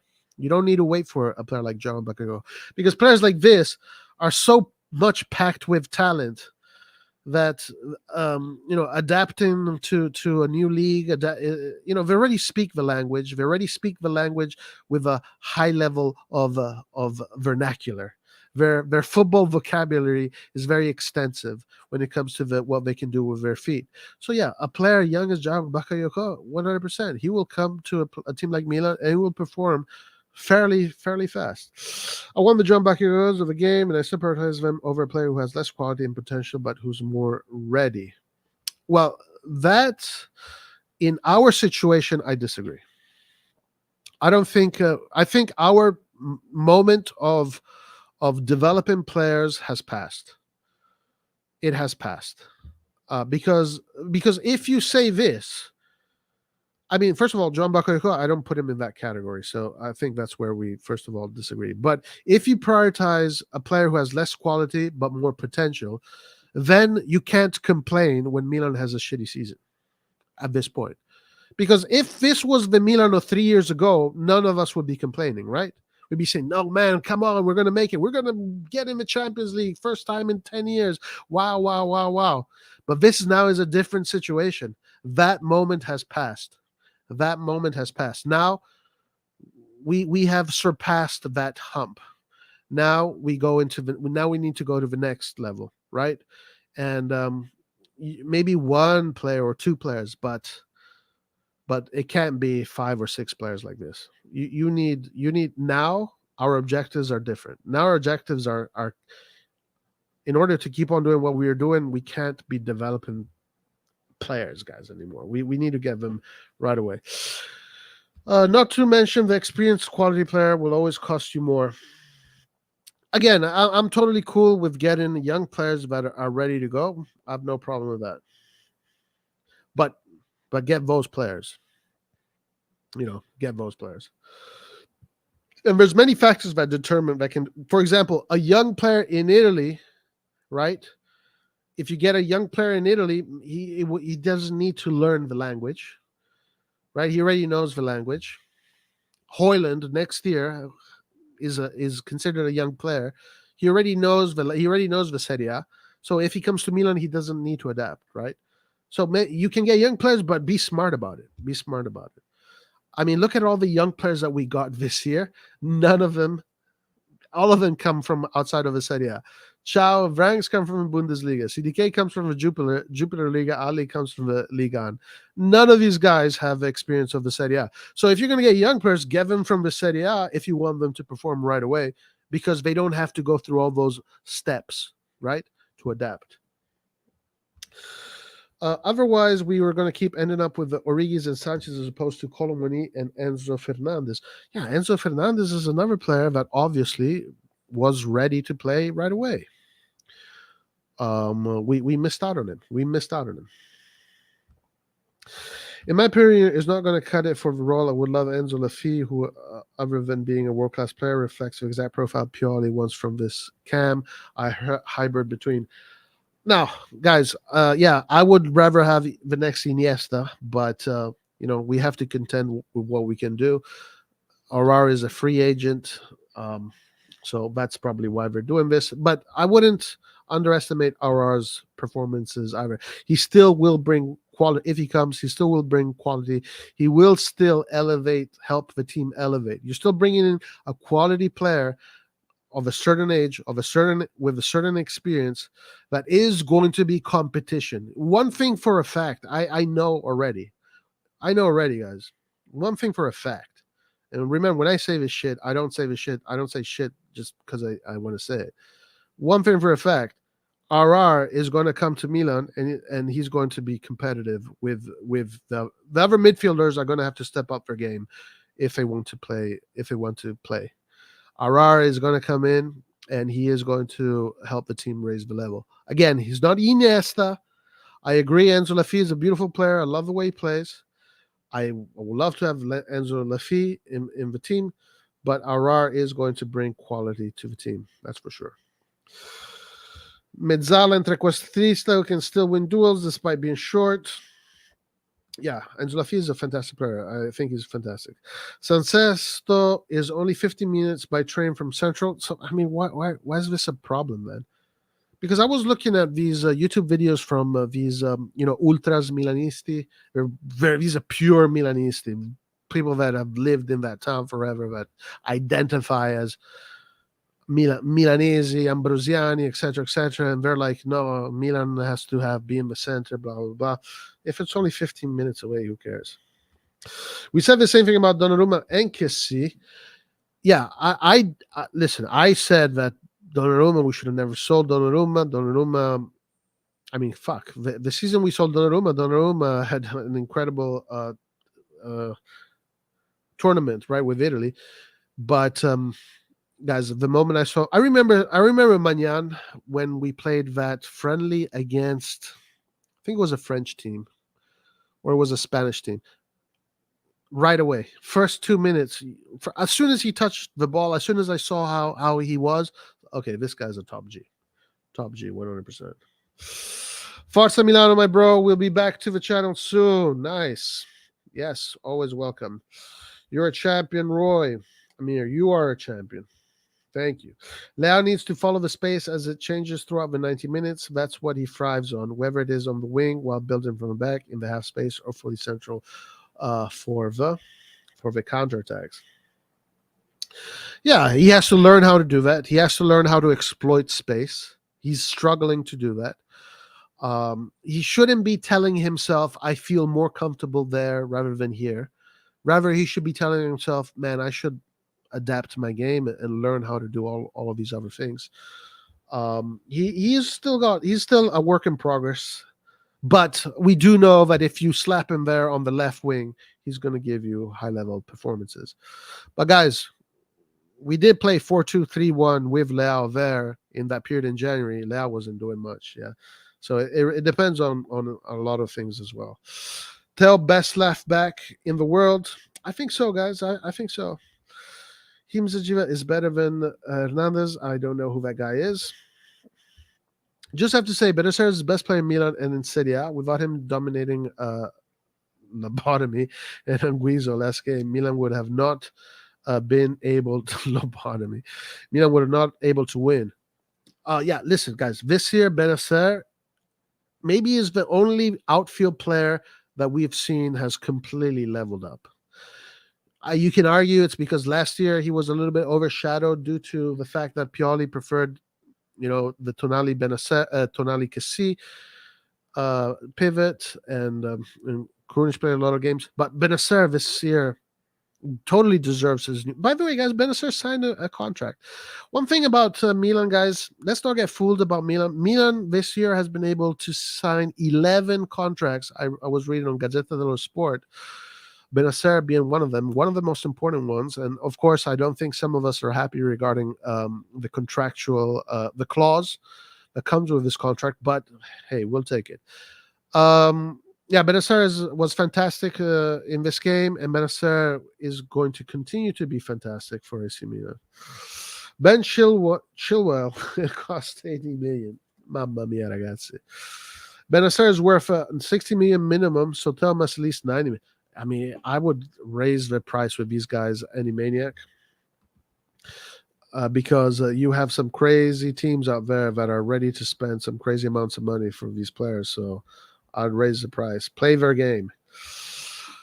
Benacer's worth 300 million if Declan Rice is 150. Yeah, listen, I would sell, if Benacer were to be sold, I would sell him closer to 100 million. Yes. Is he worth 100? I don't care. That's what I would do. Is Grealish worth 120 million? No. Grealish is maybe worth 30 million. That's the real value of Grealish. Maybe it's around 30 million, 35, if you really want to stretch 40. But no, instead they paid 120. So make Benacer be worth 100 million. Who cares? Very true, Lofty. Retegui is most definitely not the guy. I don't know much about him, so I can't really judge. If you think he's not the guy, then I respect your opinion.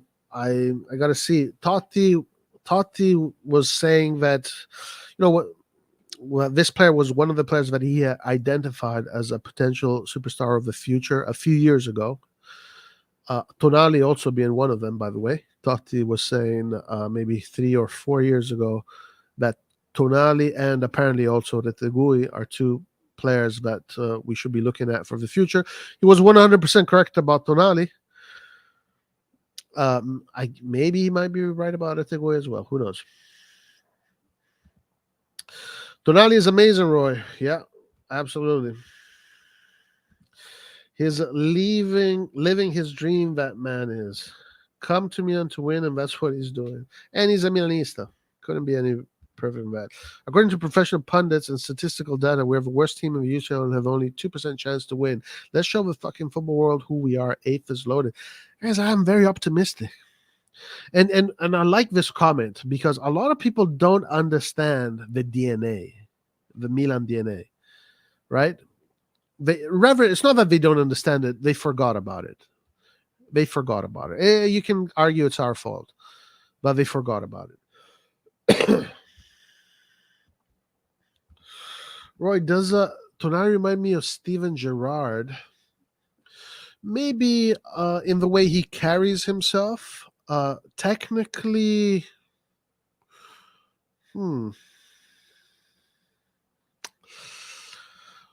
I don't know. That's a tough one. Gerrard had a great shot outside of the box. He would score a little bit more. Very different body types. I don't know. I'm not so sure. I'm not so sure. Have you heard about Gift Arban? Sempre Mina also talked about him. He's a baller ×2. Check his stats and check his goals. Nigerian striker like Osimhen too. Okay, I don't know him. I'll check him out. I'm not sure what. No, Roy, what? I don't know what you mean. Roy, imagine transfer market where we get both SM. Mamma mia, ragazzi. Now that is a transfer market, guys. Now that is like, okay, the team elevates. Yes. You want to show me a team that elevates? Bring me something like that. SMS Zaniolo. Woo! Woo! Forget about it. Mamma mia, ragazzi. Mamma mia. That's how you elevate a team. My wish list for striker. All right, let's hear it. The comment says to prioritize players with more quality and less experience, like Bakayoko, as opposed to someone who has less quality but is more ready because he has experience. No, yeah. Okay, I agree with that. Yeah, quality is definitely the priority. But it has to be quality that is ready to play, not quality that will be ready to play in 3 years. But yeah, I agree with that. I would like to get any striker that we have right now than what we have right now in the Mercato. Obviously, the players in question would have to be called Calibro, Bakayoko, Fernandez. Yeah, exactly, guys, exactly. Arar is a big yes, but not as a starter. He wouldn't even start over Diaz now, in my opinion. You know, that's the thing about Arar is like, he doesn't even need to be a starter. It's just like, okay, we have quality on the bench. If one of these guys can't play or whatever, you can bring in another player that is going to keep the level of the performance, high. And that's what we need. And Arar can be that guy. Man United is also getting close to Arar. Shit, we need to get to him fast. We can't be waiting. He reminds me of Fekir. I've heard this before. Arar also plays Cam. Yeah, we're going to do a deep analysis on him once we get closer to that Mercato. 99 equals merda, says Paul. He did definitely leave a sour taste, Mr. Donnarumma, to us. We didn't sell Donnarumma. Varela left for free after everything Milan gave him. I don't ever want to see him at my club again. I don't blame you, Animaniac. I don't blame you for having those kind of sentiments. He definitely put himself in a situation where the clowning is called for. I have also, I support him obviously because of the national team, but he acted like a clown. And I think it kind of feels good that, no, I don't want to say that. I think it's also distasteful to say this. It's not me. But the fact that, we are in the Champions League quarterfinal and he is not. It's a little bit of and so same thing with Kessie. Where's Kessie is in the because he got eliminated in the Europa League.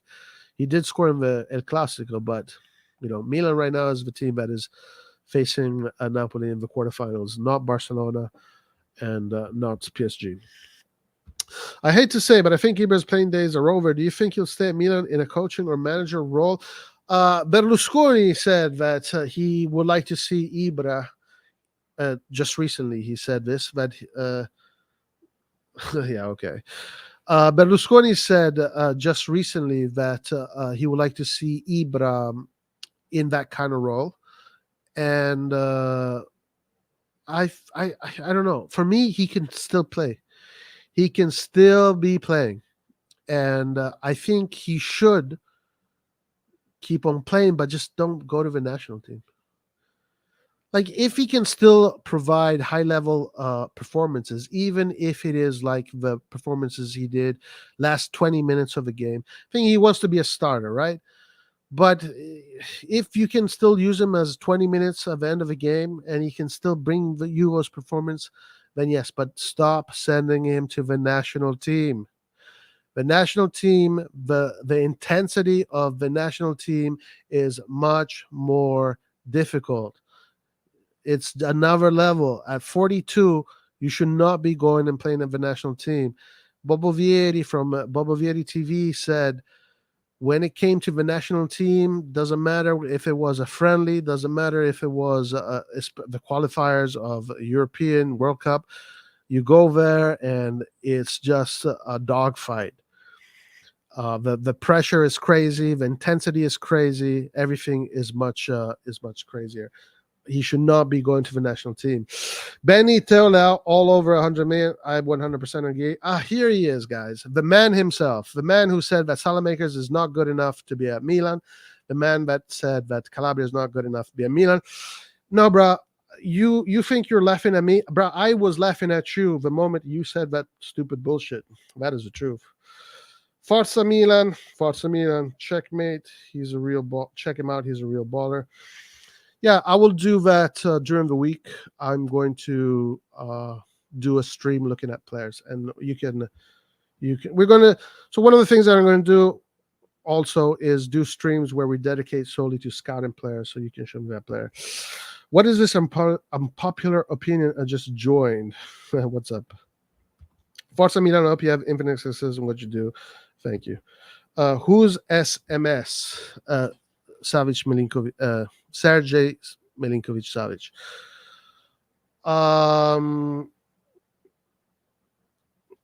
Yeah. All right, guys. That would be a good player to have. That would be a good player to have. No, but seriously, check him out. He scored the fastest hat trick in UCL history, I believe. He has more goals than games. He moved from the second Norwegian division to the Belgium League this January, 14th goal. Okay. Yeah, we're going to check him out. He has 16 goal assists with only 11 games. Wow. Well, those are good numbers. Gift Orban. Okay. We will check him out.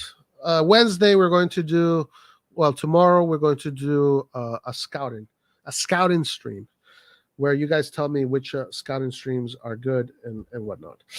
And the thing is, SMS and Zaniolo aren't far from the realm of possibility. Well, SMS is about his contract is expiring. There are teams that are looking at him. It's going to be difficult, but it doesn't matter. We can believe. Heard various free processes get brought up. First off, thank you for the free promotion. Secondly, South America has played 200 in Champions League. Wouldn't say he's. Now, guys, listen. I heard you guys talk shit about our players, Salamakers, Calabria. Just if you don't know what you're talking about, don't talk. It's very simple. It's very simple. Lastly, in the world of football, no one is ever going to be accurate about their prediction. That's why I make this sport so wonderful. Think about that next time you go bashing other channels. No, I will bash you because that day, first of all, you're 100% wrong. And second of all, you were very I don't give a shit. Whatever. You were wrong, and I called you out on it, and you deserve to be wrong. You guys were criticizing my takes. Well, guess who was right? I was, not you. 14 goals in 11 games, and he's not only a position top in merchant like Haaland. He's not just good goal scorer. He's a good footballer in general. Okay, we'll check him out. Have a lovely day. Forza Milan, Forza Leão. You too. I agree. I'd rather just spend 25 million for a starting level player like Lafi, who has similar traits to OR, and at that point, OR would be less useful than someone like Elias Shaqiri. I do not know the Shaqiri guy. I think you showed me before. As I said again, we're gonna do streams and look at these and scout these players. Who could be our new Cassis? Also, okay, he's 28. Okay, very few people who you're absolutely nobody. Tim Abraham has been linked. Would he be a good fit? He and Lau would link up nice. Yeah, Tim Abraham would be a good fit, also because he is good friends with Tomori.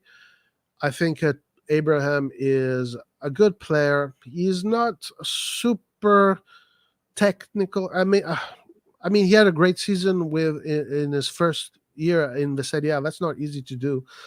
First year Serie A, he did have a really good season.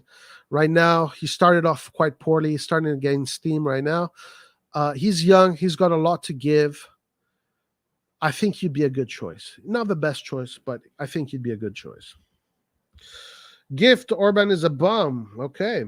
So we have differing opinions regarding this player. What do you think about Dominic's? Oh, man, that guy's great. Actually, I was looking at this player a few days ago and I was thinking, man, we should get this player. Like, this is the kind of guy that would really raise the level of a team from different perspectives, the man, the player, etc., etc. And then a few days later, Leao was like, please join our team. I thought that was quite interesting and how coincidental that was. I thought that was pretty cool that he did that. Literally the day before, I was thinking that we should be getting that player, because I came across his videos on YouTube and I was looking at him. I was like, damn, this guy's really good. Yeah, I'd be all about it, 100%. Yeah, but in a situation where he wants to stay in Italy, I feel like Milan and corrupted Juve are the only options for him. Who are you talking about? In a situation where he wants to stay in Italy, I feel like Milan and corrupted Juve are the only options for him. Oh, you're talking about SMS. Yeah, well, Juventus has a lot of money to spend. I don't know, actually. We got to see what happens with Juve. They might actually, you know what? Actually, now that I think about it, Juve might not be able to afford SMS. They have to kind of, bring their expenses down. It looks like they have to bring their expenses down. So maybe Milan could be the best destination for SMS in Italy. Maybe. We got to see what Inter does. Inter also is in a lot of financial trouble. Inter is just trying to stay afloat. Juventus has this issue with the law, with the taxes, and this whole issue that they're going through. So for them, trying to get SMS might be difficult. So guys, maybe Leao is good. Leao commented about Dominic. Oh, yeah. I saw that. Gio, Roy, I need to see the clip of VVP talking bad about our players because they're very knowledgeable. I don't think they would talk caca and they ain't nobodies. Okay, so where I was a while ago. Yeah, their comments. So they came. One of them came to my chat and was saying stuff that I thought was uncalled for, and also it's bad analysis and saying like Salamakers and Calabria, all these shit players, whatever. Yeah, I thought they were really bad takes, and the conversation went south, and it is what it is, really shit takes. Like, if you're doing a podcast about, if you want to do a serious podcast about Milan players, like, know what you're talking about. Know what you're talking about, because then you're going to end up with pie on your face by the end of it. When you say these things so blatantly open like this, and then you think you're some kind of big shot because you're saying these kind of things, and then a few months later you're proven wrong, maybe you should rethink how you look at football, right? If you want to come here and challenge me on my opinions, you need to, your game needs to be, your level needs to be high. Your level needs to be high. And I'm not saying you need to be high on weed. I mean, if you want to come here and challenge me on when it comes to this sport, you need to know what you're talking about. You need to know what you're talking about. By the way, Gio, I love what you guys do. I respect you guys. I always listen to Coast to Coast, and I saw one of the very split podcast guys. He seemed like a nice guy. I don't know if it was the guy that came here last time. Yeah, I respect what you guys do. I have no problem with you guys. But if you're gonna come here and challenge my opinions, you need to know what you're talking about. Did you see Leão celebrate with the fans? A player that would leave wouldn't probably do it. He's also getting much love here, so don't know why he would leave us. Well, I don't think he should leave. And the thing is this, guys. At the end of the day, money talks, okay? Money talks. When you're being dangled in front of you, 10 million in front of your nose, and then on this other side, you have 6 million, it's not easy to say no to that 10 million. It's not easy to say no to what, 4 million? That's a lot of money, guys. So at the end of the day, money talks, and Leão is probably being pushed to go to like Donnarumma was being pushed to go to like a big European team because Enzo Raiola at the time was saying that with Milan you can never achieve big things. You can never achieve big things with Milan, and you have to go to one of these big teams. So these are the way agents are. Agents say this shit because they know that if they, first of all, an agent, the bread and butter of an agent is to move players from club to club. This is what agents do, right? So Leão has George Mendes as one of his agents. George Mendes is still tied to this operation. I don't think he's his agent in future operations, but I know he changed his agent and now he has a lawyer that represents him. And I think it's something that we got to watch out for. Yeah. All right, here we go. Let's set it up. Roy versus VVP boxing match. I'm interested. I don't like arguing with our Milan fans, but I'm down to debate it. What are you down to debate? What are you down to debate? What can you possibly debate? You were wrong. You were wrong. Your takes were wrong. Your takes were wrong. What is there to debate? You already lost the debate. What is there to debate? Especially after what we saw Salamakers do last night against Napoli. What is there to debate? You were the one who came here to say that with players like Salamakers and Calabria, we can't achieve anything. So what is there to debate? Especially, maybe if we would have lost 4-0 yesterday and they would have had stinkers, sure, maybe you can come here and debate me, but you already lost this debate. I show him speed, told him to go to Premier League. Yeah, I know. And the thing is that he shouldn't have I show speed as his role model. Like what is he doing? Oh, there you go. Listen to you ramble for 20 minutes and I get the take you don't know anything outside of Milan or Serie A. Our channel, our community has amazing Milan supporters. All opinions are welcome. Okay, so first of all, you don't need to be here. No, you don't have to be here and listen to me ramble for 20 minutes. And second of all, again, your assumption that I don't know anything outside of Serie A or Milan, you're starting off in the wrong foot. You're already starting off on the wrong foot, and you're already starting off with a handicap. Why don't you put a poll up and see who actually thinks Salamakers and Calabria are crucial parts of Milan Champions League success? Well, of course they're crucial. I mean, Salamakers scored important goals in the group stages that allowed us to go through. Salamakers had that incredible interception against Tottenham that pretty much saved our result. When he intercepted that ball, the best chance that the first best Tottenham had two good chances to win that game, to score. The first one was at the San Siro, where Son was in front of goal, and who was there to stop him? It was Salamakers. Those kind of nuanced moments in football. See, you don't anticipate them.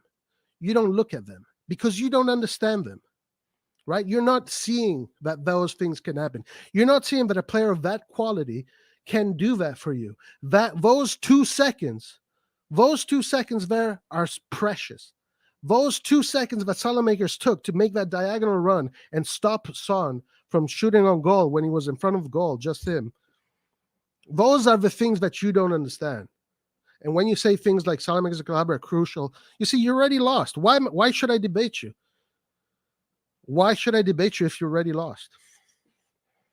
I'm telling you, if you want to debate me, your level needs to be high, my man. Your level needs to be high.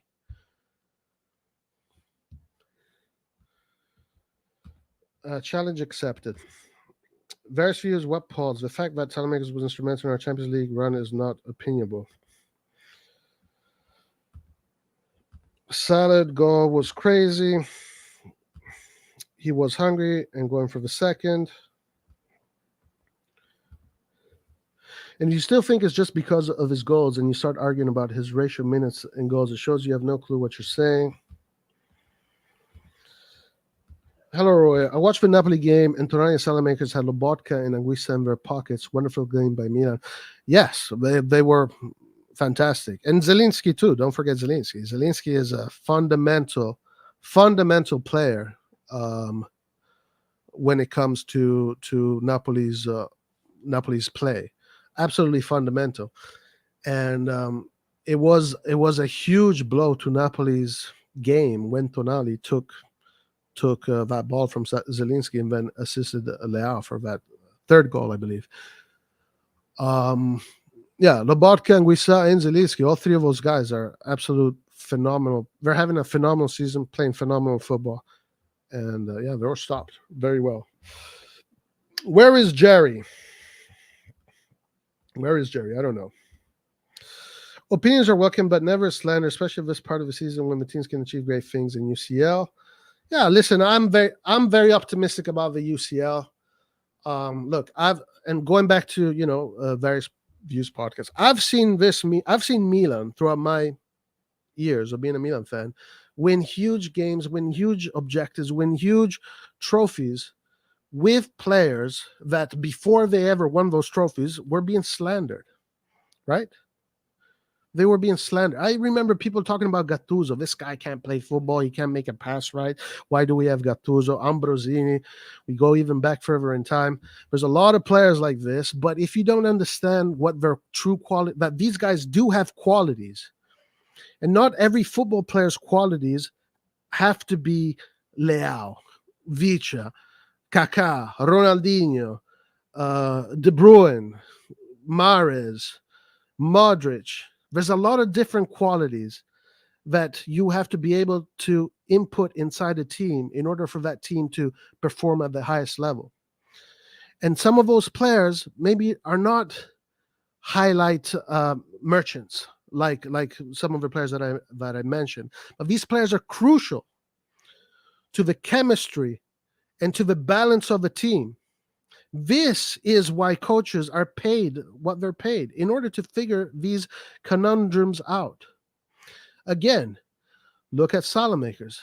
Look at how important Salamakers was in our clash against Tottenham. The one chance that Tottenham had to score against us at the San Siro was the chance that Salamakers stopped.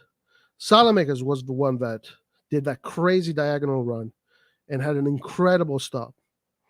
That moment right there is one, not the, but is one of the moments why today we can say we're in the quarterfinals. It's not the moment, it's one of the moments. But that's how you achieve objectives, with a series of moments that all these players can give you. The moments that Leão produces are the moments that make the headlines, make the TV, right? Make the highlights, and that's what fans are. That's what's easy to. It's easy to talk about Leão. It's easy to talk about the goal scorers, the assist guys, but it's very difficult to be able to understand what the role of the other players, what the role is of the role players, especially those role players that most of their work is based on what they do off of the ball, right? So you have to be able to understand these. You have to be able to understand the balance and the chemistry of a team. I think this channel must be the only one that thinks this. Okay, good. Put the poll up. Bro, you don't tell me what to do, man. Please. Salamesi has been crucial for us in UCL. Don't disrespect my guy like that. Calabria hasn't been crucial, though. He's been important, though.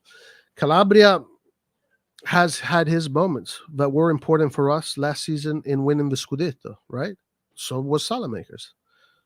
Before winning the Champions League, let's win the Scudetto, because that's what we can do. That's what we could, and that's what we did. We won the Champions League with Salamakers and Calabria on that field. Almost every, the Scudetto, with those two players on the field. Are we already forgetting that we won that trophy? Did that trophy not mean anything? This year, almost every one of our players, including the Leaos, are having a worse season than last year. But our players are still having moments that are defining our season. When it comes to the Champions League, which this year seems to be the more important objective we have, Salamakers, for example, again, I repeat it, has been crucial. Calabria less, but Calabria will be crucial. He will be crucial. Now, if it's not going to be this year, it's going to be maybe the next year and the year after that. If Salamakers is this shit player, like VVP says, why is he being called for the national team? Why? He was on the national team that beat Germany. Germany is not a pushover. There's a reason why a player like Salamakers is being called up to the national team. And Calabria is going to be there too. But you have to be able to see these nuances. You can't just be bedazzled by the silky feet and all of this shit. It's much more to that. Football is much more, there's so much more depth to that. Roy saying facts, we have all seen it. Your opinion is valid, but it's not right. Well, but yours was definitely wrong. Marius, you can argue that a new winger could do a better job. Haven't seen anyone talk about Calabria masterclass. They don't like it. I mean, okay. I mean, yesterday, Calabria had a great game, right? Wasn't Calabria in the... I mean, I can't remember what games. But we won big games this year. We won that big game against Inter. We won the big game against Juve, against Atalanta, the games in the Champions League, in the group stages.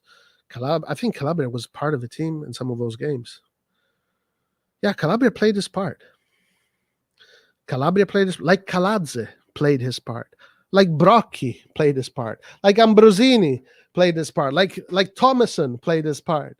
Like Jankulowski, Roque Jr., all players that were banter players, right? None of these players were Nesta, Maldini, blah, blah, blah. But they play their part. They play their part. And if, for heaven forbid, if we win a Champions League in these next years with Salamakers on that damn pitch, bruh, then you will have major pie on your face.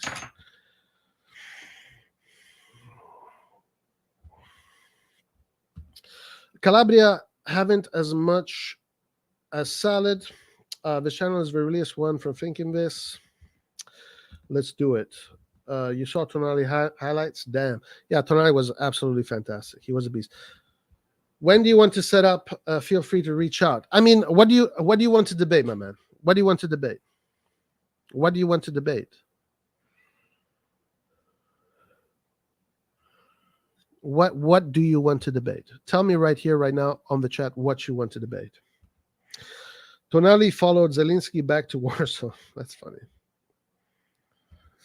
That win is not enough. It is not enough. We need to do more. Opinions are like assholes. Everyone has one, but some opinions are better than others. And yeah, and I mean, your opinions, need to be good. Honestly, I don't know who you are, but I think if you are the same guy that was on the Coast to Coast episode with Gio, yeah, you seem like a nice guy. You seem like a fun guy. Um, but but man, you were so wrong. You were so wrong. I think Milan knock out Napoli over 2 legs. They should be considered favorites alongside Real Madrid. Yeah, of course. If they knock out this Napoli, who is super strong and in Europe is being considered as one of the favorites, then yeah, the perception will be, oh shit, now, Milan is for real. Milan is for real.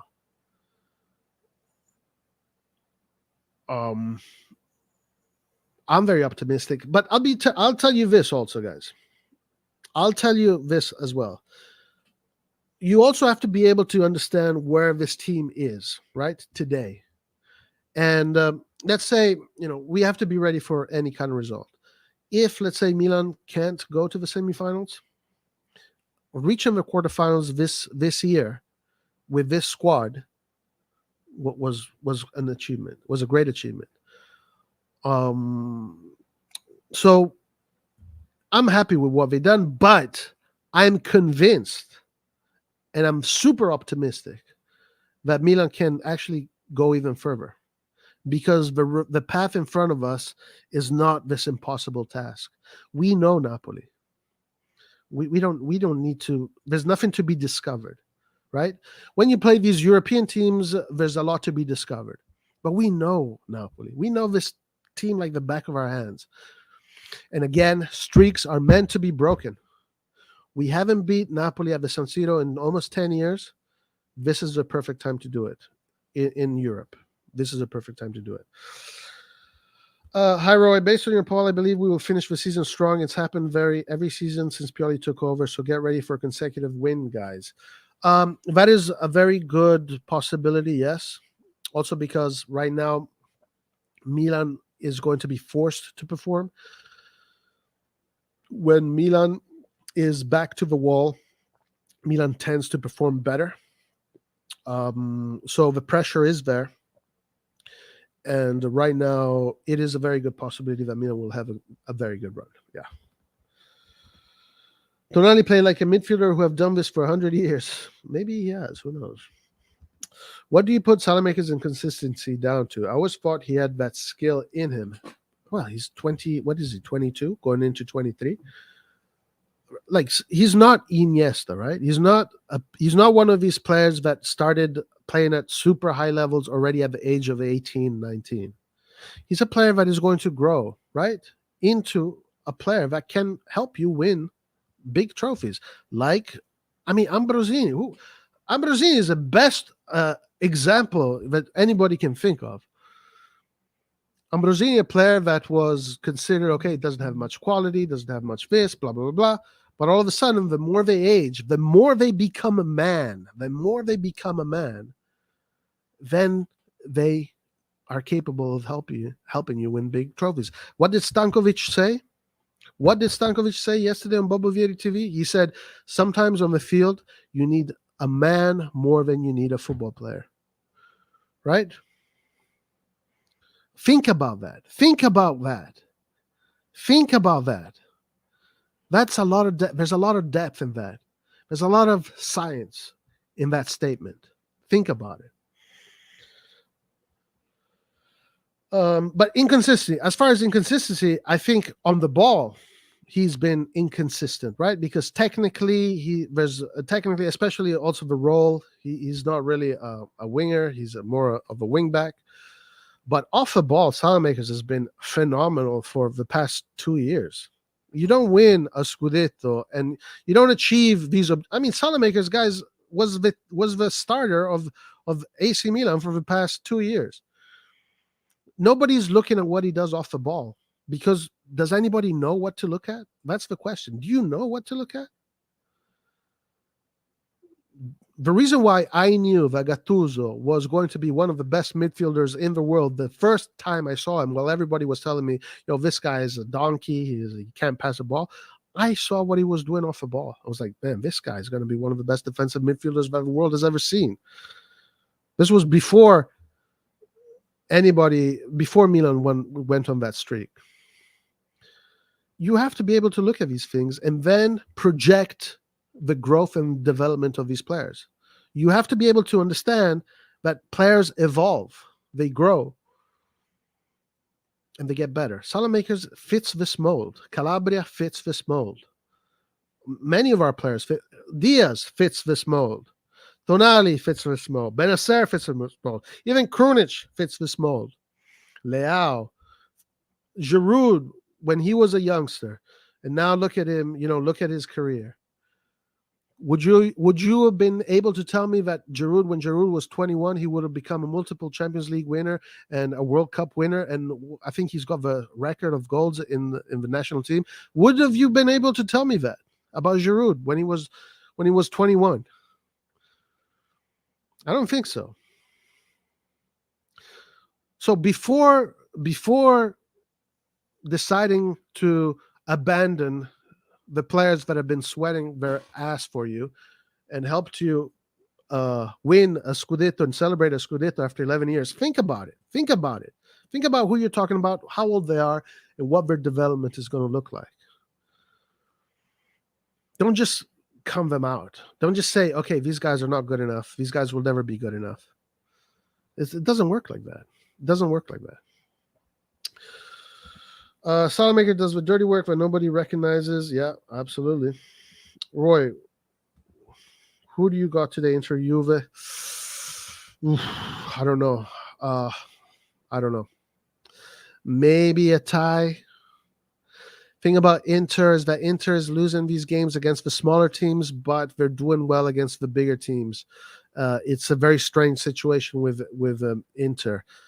They're having big performances against smaller teams, but then when it comes to the higher teams like Napoli, Barcelona, and Porto, they seem to be able to get the job done. So there's that to consider. And then as far as Juve goes, Juve now has found they have found their chemistry. They've understood how to play. They've been on a roll. Juve is actually having a really good season. The truth is, it's hard to see because they play so badly, so ugly. But Juve is actually having in Italy, is having a very good season. I mean, they're winning almost every game. They don't concede many goals. So Juve is a strong team. Inter is a team that when they have a big team in front of them, get motivated. Brahim Diaz should be our new right wing. Every game where he plays on the right wing, he's amazing as far as I can remember. That should be his new position. Yes, I think so. I think if you're going to play this formation that is some kind of hybrid 4-3-3, 4-2-3-1, use Krunic. You have to use Krunic. You have to have 3 quantity midfielders. Why do I say 3 quantity midfielders? Because actually Benacer, not only he's a quality midfielder, he's actually also a quantity midfielder. Benacer's ball recovery is insane. It's hard. That's another player that it's hard to see. But if you look at his stats, his ball recovery stats are maybe the best in the midfield. So having that kind of ball recovery, that kind of quantity combined with quality in the midfield to give you that solidity that you need is very important, which means that you have to put Diaz on the right. And I'm all for that. I think he works better on the right. Also because, as I said before, when it comes to being the difference between a winger and an attacking midfielder. In the attack, when you're an attacking midfielder, you're being attacked by, it's a 360 scope. You're being attacked north, south, east, and west. While when you're a winger, when you are on the right, you're only being attacked by south, north, and west. You're not being attacked by east. And on the other side, the same. You're not being attacked by west. You're only being attacked by north, south, and east. So it's a different game, different perception, different technique, more space. Brahim Diaz is a player that needs space. So yeah, I'm all about it. Milan for life. Kaladze should have told us about Vicha, so he didn't play part. No, actually, he did. Actually, he did. Guys, Milan wanted. Milan was looking at Vicha. I remember when this was. But remember, you guys remember, like, what was it, 1 year and a half ago or 2 years ago? There were reports saying that Milan bought Vicha. It was official. It was official. Kaladze was talking about him, but then it turned out to be fake news. But then we discovered later on that Maldini and Massara were looking at Vicha, but they decided we got Leão, so let's not go for Vicha. But now they need to keep Leão. Various views, opinions are like assholes. Various views, pockets, once to stuck. Salamakers plays left back for Belgium. At best, he's a competition with Calabria. For a club like Milan, they deserve better than just average. I don't see teams lining up to sign the Belgian. Again, my man, you take Salamakers out of that Tottenham game, you wouldn't be here so proud about Milan being in the quarterfinals. I mean, who knows if Son would have, maybe Magnan would have saved it, or I think it was it Magnan or Tatarusano in that game? I think it was maybe Tatarusano would have saved it. But if Salamakers, that moments right there, again, moments, remember, it's the accumulation of moments that make the difference. And as far as teams that don't want Salamakers, screw it. Screw them. We'll keep Salamakers. And again, in a team, you need a lot of different kind of players, right? Having Salamakers in a context of a team of 26 players, as a coach, you need different solutions for different tactical approaches. Salamakers, again, my friend, you have very short memory. The moment Salamakers joined this team, soon after he became a starter in the team, and with him as a starter in the team, we achieved every single freaking objective that we were to achieve, plus more. Yeah, he didn't start every game. But the year when his competition was Castillo, okay, you want to talk about Castillo, sure, fine. But he was a starter, and with him being the starter, we got back into the Champions League after 11 years. It wasn't with Suso. It wasn't with Menez. It wasn't with whoever, Bonaventura. It was with Salamakers on the pitch that we got back into the Champions League. Again, his role at Milan has been crucial. You choose not to see it because whatever, because you have your reasons, but they're wrong, my man. They're wrong. The goal he scored versus Napoli, the boys were up 3s already. Napoli have the gas already taken off the pedal. The rest of the teams have a reason their success, not Salah makes 200 minutes in UCL. And again, you see, you're trying your best to downplay Salamakers. But again, when you look at the whole context of Salamakers and his role in this team, first of all, I'm not saying he is Leão. I'm not saying he's Mike Magnan. I'm saying he is important, and a player like Salamakers will help you win big trophies. Fuck. We have proof. We won the Scudetto after 11 years with Salamakers as a starter. As a freaking starter. The last games that we played that won us the Scudetto last year, Salamakers started almost all of them. He started a good chunk of them. Him and Messias shared that role. Salamakers provides balance because on the other side, Leão will not defend. Do you not understand this? You can't have two players on both wings that do not defend.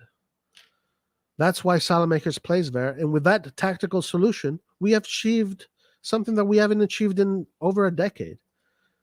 So again, you're just trying to make up excuses to justify your opinion, which was wrong. Sooner or later, you will have to apologize to this man, and you will have to come to the realization that you were wrong about him. Because he isn't going anywhere. He's not 34. He's not 36. His career is not over.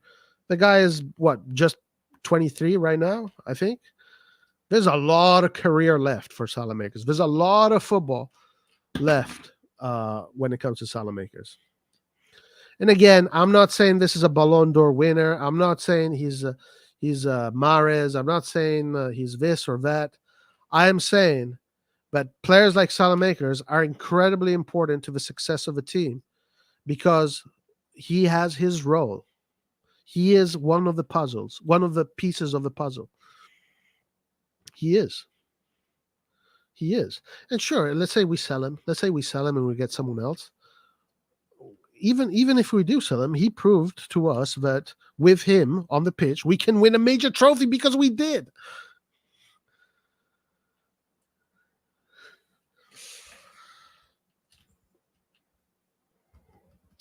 Adrian Souza, even if there were, you likely wouldn't know about it because these supposed clubs in Milan wouldn't have any interest in letting him be known.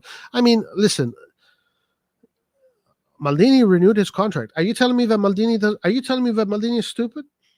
Now, listen, Maldini this year, I think he did make some mistakes in the market, sure. But I think these mistakes were because of various situations, because he was under pressure with the contract renewal, so he had to get into the motion of things a little bit later than usual. But Maldini Massara chose to renew Salamaker's contract because they see the qualities in this player. They see the worth that this player brings. And yeah, and I agree. You don't know what other teams. Maybe there are teams that want to get Salamakers. Maybe there are. Is it Real Madrid? Probably not. Probably not. Is it other teams? Maybe, yeah. But at the end of the day, Salamakers has his worth, and he is one of the pieces of the puzzle that makes everything work. What do you propose for the striker role next season? Are you happy with the Morata rumors? I don't mind Morata. I think we should do better. But Morata, guys, at the end of the day, is the first striker of Spain. I believe he still is. Spain is not a national. Spain is a super national team. Maybe one of the best one of the teams that plays the best football. So if you're a starter for Spain, it means you're freaking good. Okay. If you're a starter for Spain, it means you have qualities. So it's not my dream signing, but it is a decent signing. It is a decent signing. I would like to see the next Van Basten at Milan. That's who I like to see. I don't know who that is, but I would like to see the next Van Basten. The more you fuck around, the more you find out. Simple as that. The more the boys experience, the better they will get. Yeah, that is just nature, guys. It is nature. The more you do something, the better you get at it. Absolutely. Unless Milan wanted to sell him, which I don't think it's the case or will be anytime soon. No, they renewed his contract. They renewed his contract, and Pioli used them in that final run because we needed balance. You need balance. You can't just attack. You can't have 5 strikers on the pitch. Look at Brazil. Brazil is another great example. They played with a 4-2-3-1. Everybody in the 3 were offensive-minded players in the attacking midfield. Paquetá is an offensive-minded player, and the center forward is offensive. So why didn't Brazil win that World Cup? Why didn't they win that World Cup? Because there was no balance.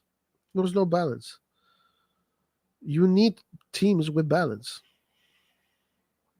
You know how many players exist in the world that are better than Gattuso? I'm sure you can go on. This is something even Gattuso says. You can go to the beaches of Ipanema and find 1,000 players that have better technique than Gattuso. But who was starting next to Pirlo? Who was starting next to Pirlo? And why? Ask yourself why. Why was Gattuso starting next to Pirlo? Why did Ancelotti in 2007 said, "Look, I'm going to abandon my 2 strikers to add another midfielder, Ambrosini," and that got us the Champions League victory. When he changed that midfield, when he decided to stop playing that diamond formation with the 2 strikers, and he went to a 4-4-1-1 by adding Ambrosini in the mix. Ambrosini is no Iniesta. Ambrosini is no Messi. He's no Pirlo. Ambrosini is a player that is ugly to look at when he plays football. Gattuso was a player that he was entertaining to watch because of how he fought. But when he had the ball, man, you were praying that whatever he did with the ball would come to fruition, because most of the times it didn't. The qualities, when it comes to quantity, you see, the players are quality and quantity. Quantity is a quality. You understand? Quality and quantity, both are qualities. Okay, honestly, Juve might win UEL. Maybe they can. They have a roster to do it. Manchester United can win it. Roma can win it. Feyenoord can win it. Sevilla, I believe, can win it. Yeah, I think that cup is quite open. But Juve definitely has a chance to win it for sure. The only problem with Benacer playing Cam is that it is a high intensity role and he is injury prone.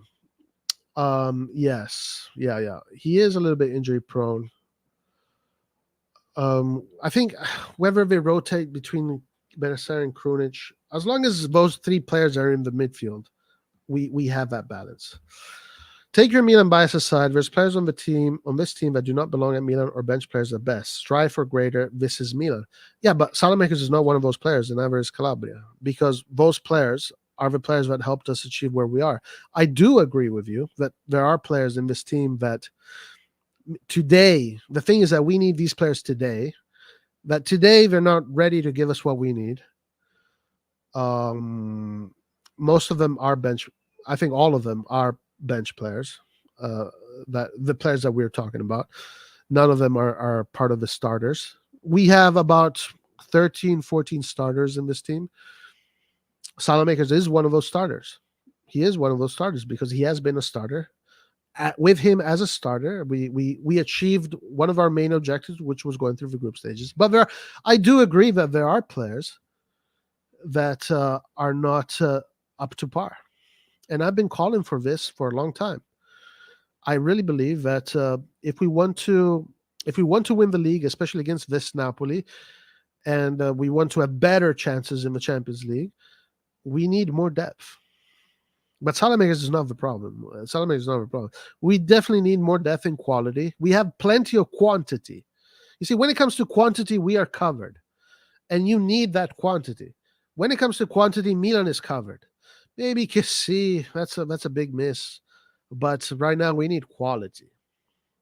We're lacking quality. By selling your quantity and bringing too much quality, then you still lose. You still lose. If you have more quality than quantity, you're going to still not be able to achieve what you need to achieve. You need a balance of both.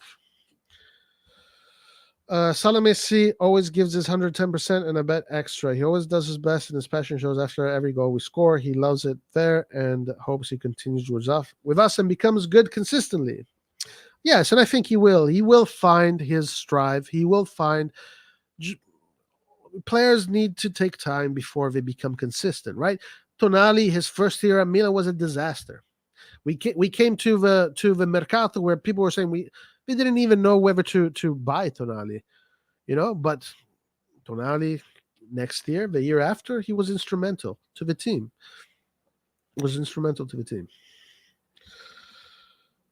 You won the Serie A because of a difference maker, the league MVP Rafael Leão. You see, you don't even know what you're talking about, my man. First of all, obviously, you say you won the Serie A means you're not a Milan fan, and whatever it doesn't mean. But Milan won the Champions League, the league last year for various reasons, not just because of Rafael Leão. You see, that's the easy take. This is exactly what I'm saying. It's easy to go on YouTube and say, yeah, they won the league just because of Rafael Leão, the guy that gets all the highlight reels. This is exactly what I'm saying. It's exactly what I'm saying. Where is the nuance? Where is the in-depth analysis? You just pretty much simplified everything into a sentence that is easy to say.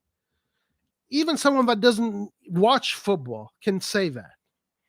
But there's so much more to it. There's so much more to it. There's so much more depth. There's so much more. From all the stages of a league, from the beginning, the middle, the end. What about Mike Maignan saving 22 points for Milan? What about Tonali scoring clutch goals and having great performances? What about Kalulu and Tomori not conceding, and Maya not conceding for 10 games in a row? What about Theo Hernandez and what he did for the team? What about Giroud being the guy that scored against Inter and Napoli, the two teams scoring the winners against Inter and Napoli, the two teams that we were fighting the Scudetto with? It's too easy to say we only won the league because of Rafael Leão. This is exactly what I'm saying. But if you want to come and debate me, my man, you need to give me more than just that. You understand? And listen, guys, let's be clear. You have your own podcast. I respect that you have your own podcast. You have your own podcast. And again, I don't know if you're the guy that I saw in Milan Coast to Coast. I laughed. You're a funny guy. I don't know if it was you or someone else, but I was like, okay, this guy is a good guy. I like him. But when it comes to me, you have to give me much more than just jokes and comedy, my man. That take right there does not give any weight to why you are upset at me being critical of your takes. Okay. But anyway, bro, I respect you. And I'm not ready to apologize to you, but I respect you. The hate for Salamakers is unreal. Are these people really Milan fans? Oh, well, this guy is obviously not a Milan fan. I think there is another guy in that channel that is a Milan fan. And but it's good people, good characters, fun to listen to. But give me depth. Give me science. Don't just tell me, yeah, you won because Rafael, the MVP, was the difference. Again, it's easy to say that. It's easy to say you won against Tottenham because Diaz scored. What about all the other things that happened in those 90 minutes? What about all the other things that happened from day one till the last day of the season? It's so much more than just that one sentence.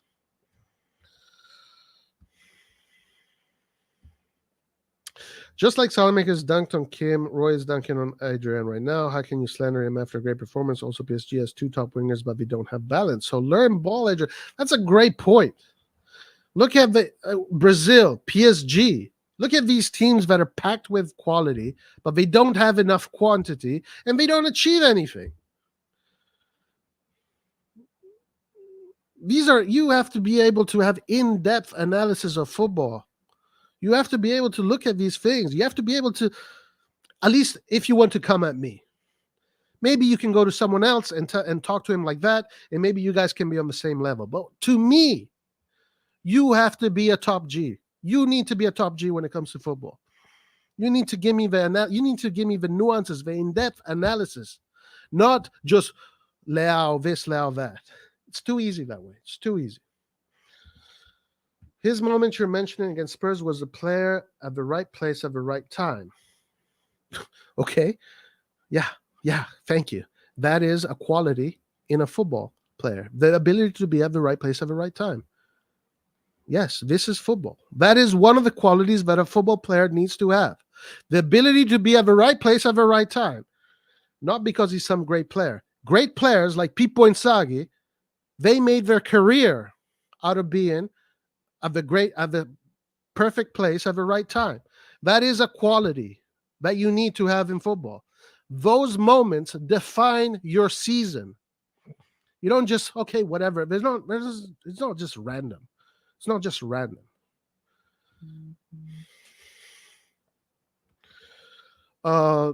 Let's be real. It's comical that out of the talented players you have on this squad that you're downplaying their talent by saying something. No.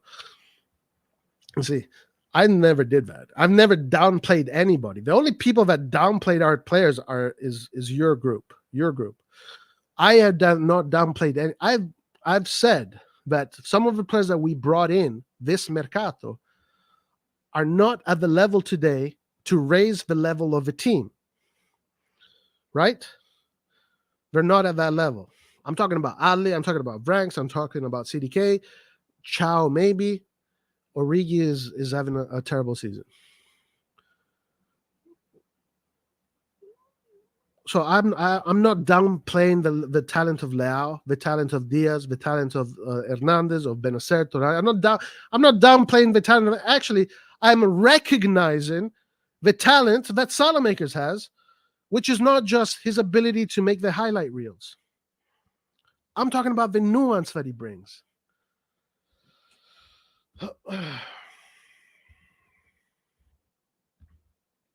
Calabria was doing good against Vice Varaskelia despite playing after injury. Even in the reverse fixture, he was better.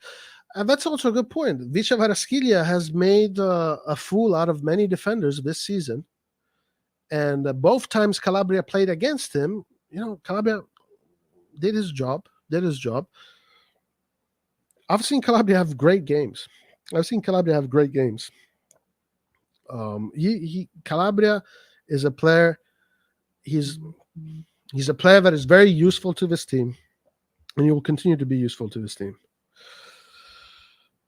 200 minutes in Champions League, but that's a difference maker. Guy can't even be a full-time starter against Napoli. He's coming on as a cameo, but he's important. You see, this is the thing. When you say things like this, I know that you don't understand football from an in-depth point of view.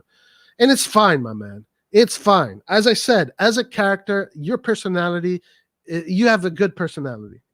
I think it's you, right? The guy that I saw Coast to Coast. You have a good personality, man. I enjoyed listening to you. You're fun. You seem like a nice guy.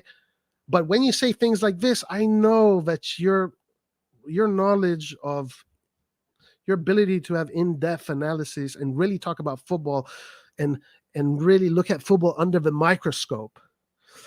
Maybe it's not there, and whatever, it's not there. And that's the thing. Everybody has his own talents, right? His own things that they like to do. This is what I like to do. Maybe you don't, right? And because you don't, then that leads you to say, well, this guy's useless, that guy's useless, blah, blah, blah. And maybe that's what your fans, the people that, you talk to want to hear. But here, my man, we talk about football at a level that is very, very, very in-depth, a lot of nuance. We talk about football as if we're scientists here. All right? So, yeah, when you say things like this, again, it's fun. It's funny. I've heard your delivery and the way you talk. You're a funny guy, dude. Honestly, I liked you. I like what I saw in Coast to Coast. You were a funny guy. I can see why you're entertaining, but man, your takes here need to be at a different level, bro. Different level.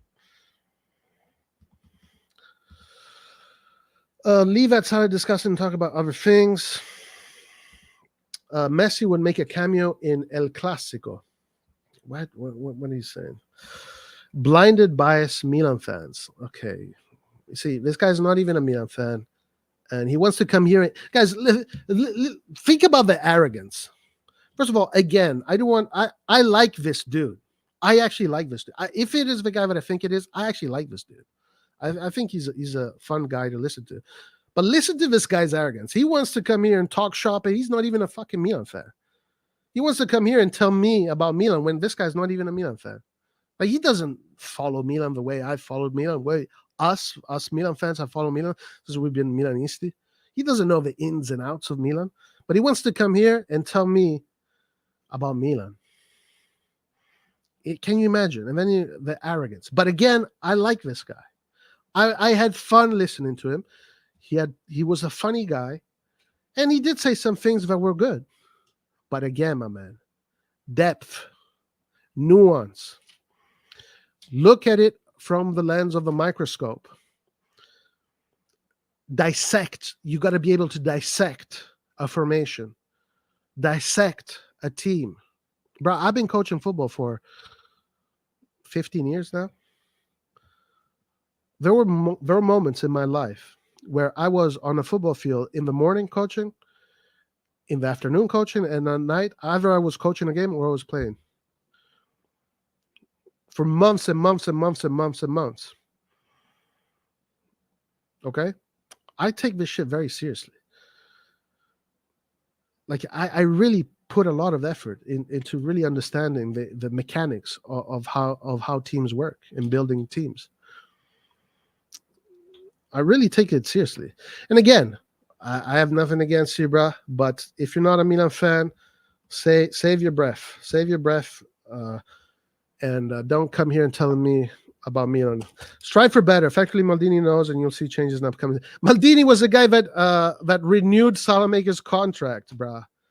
Did you even know this? Do you even know this? Did you see the video of Maldini going to Salamakers and giving him and renewing the contract? And did you see that? You didn't see that. Do you even know that Maldini re-signed him and extended his contract last year? Do you even know this? Ambrosini was a super smart player. Yeah, he was. 100%. I totally agree. Super, super, super, super smart. You can support Milan, but be critical on changes that need to be made because that is a club that deserves greatness and respect. There's a reason why you haven't won a title in how many years? Bruh, we won a title with Salamakers. Do you understand? Like you're listen, man. Okay, all right. Adrian Salamakers had 200 minutes because he missed 4 out of the 8 CL games due to injury. And he got 27 minutes, by the way. And in the group stages, he was our top scorer, scoring important goals that helped us go to the next level. So if he missed half the games due to injury, how has he been integral to their success? Because those 2 goals that he scored, those moments he's had moments in the Champions League that have helped Milan achieve where they have achieved. Okay? He's been a starter. Man, what? He's been a starter for AC Milan for the past 2 years. Milan has achieved all its objectives as him being a starter. Yes, Adrian. Messi is better than Salamakers. You have discovered water. You have discovered the wheel. You have discovered you know how to make a sandwich. Incredible. It's easy to say Messi is better than Salamakers, but can you tell me what Salamakers' function in a team is? And again, I like this guy. I like this guy. I like this guy. Saying that we won the Scudetto thanks to Rafa is such an average football fan take. In my opinion, I love Rafa to death, and that's my guy. But what about Kalulu's excellence when Kjaer got injured? That's another great point right there. I mean, Kjaer was one of the most important players in this team. And when he got that major injury, Kalulu came in and Kalulu stepped up. This kid, 500K. We paid for Kalulu 500K, and this kid came in and stepped up, and him and Tomori had a super season.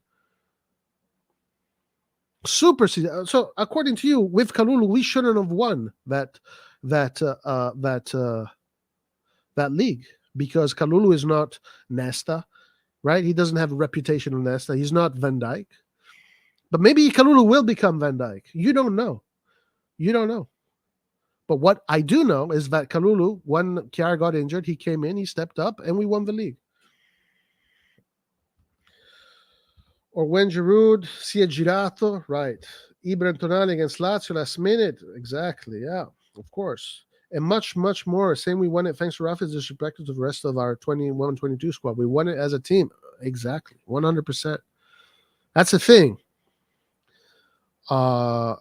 You have to be. It's like. I think you're an Arsenal fan, if I remember correctly, from that podcast. It's like I go to an Arsenal podcast and I fucking go tell them talk to Arsenal fans that have been fans of a team for decades and tell them about Arsenal. It's like, bro, I don't even dare to have that kind of arrogance. Of course, as a team, but the difference maker was Rafa. This man is saying Salame. Brah, don't make me want to insult you, my man.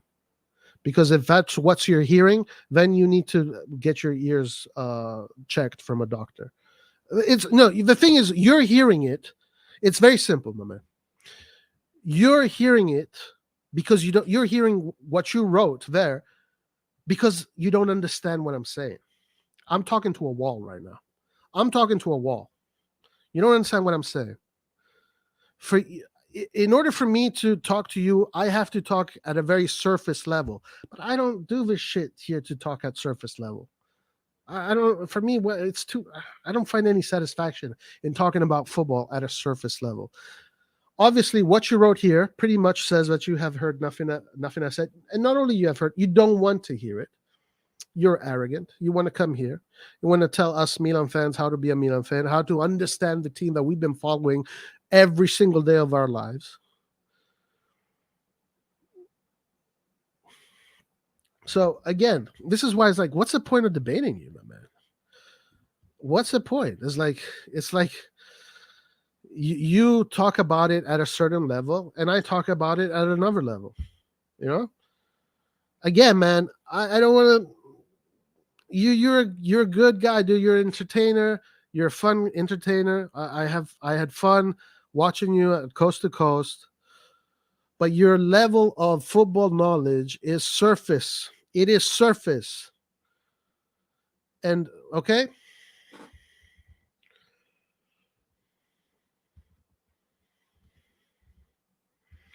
He never said Salamakis was a difference maker. You sound dumb. Rafa made a difference, but so did Magnan and so did Turan. Just for them to make a difference, they have to score goals. Yeah, exactly.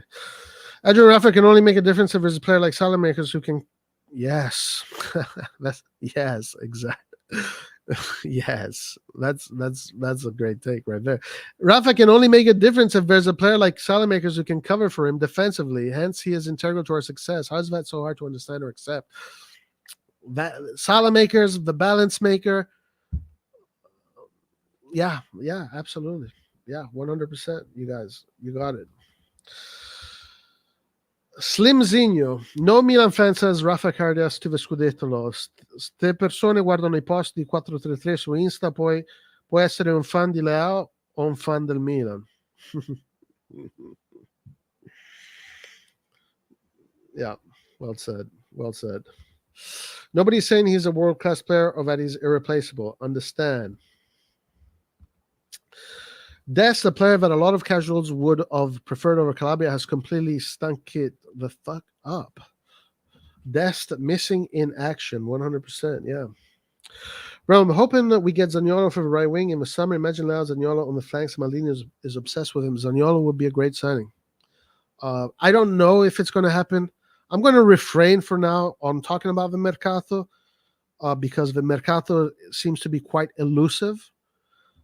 I'm going to give you my opinions on which players I think I would like to see at Milan. Zaniolo is definitely one of them. Yeah, absolutely. Look what I said again. I said Rafa was a difference maker. That took them to the next step. Of course, so collectively, it's a team sport. But the biggest weakness was the right side. No, the right side allowed Rafael Leão to do what he did. The right side allowed Theo Hernandez and Rafael Leão to do what they did.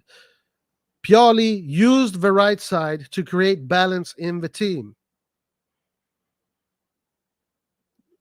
Do you not understand this? Now, again, you want to see Messi on one side, Mbappe on the other, and Neymar in another side. We saw what happens when that's put together.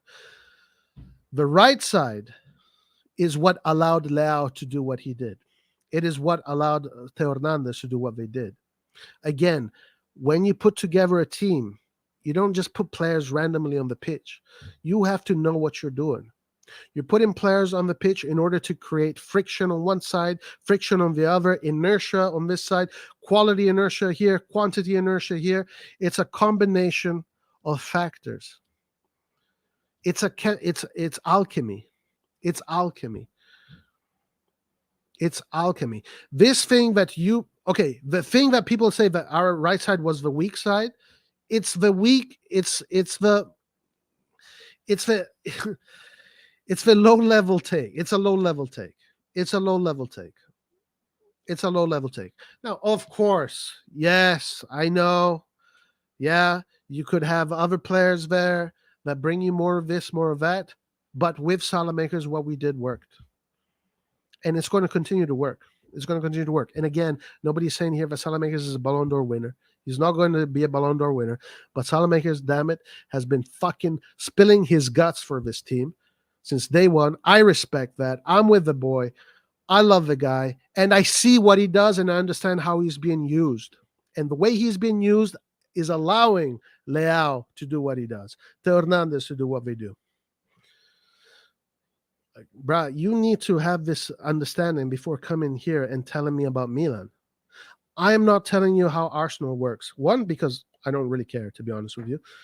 Two, if I did, I would study the team, and I would give you probably a better. I would probably understand Arsenal better than you do, if I really wanted to. If I really wanted to put in the time and see how they play and how the team functions.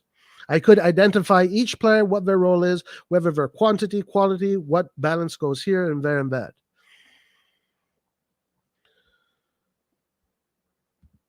Bring me on the podcast. I gladly debate. I mean, I don't know what bro. There's nothing to debate. You are welcome to come on the podcast, but there's nothing to debate. There's nothing to debate, bro. Again, you understand? You already lost this debate. This debate, you already lost it a long time ago. A long time ago.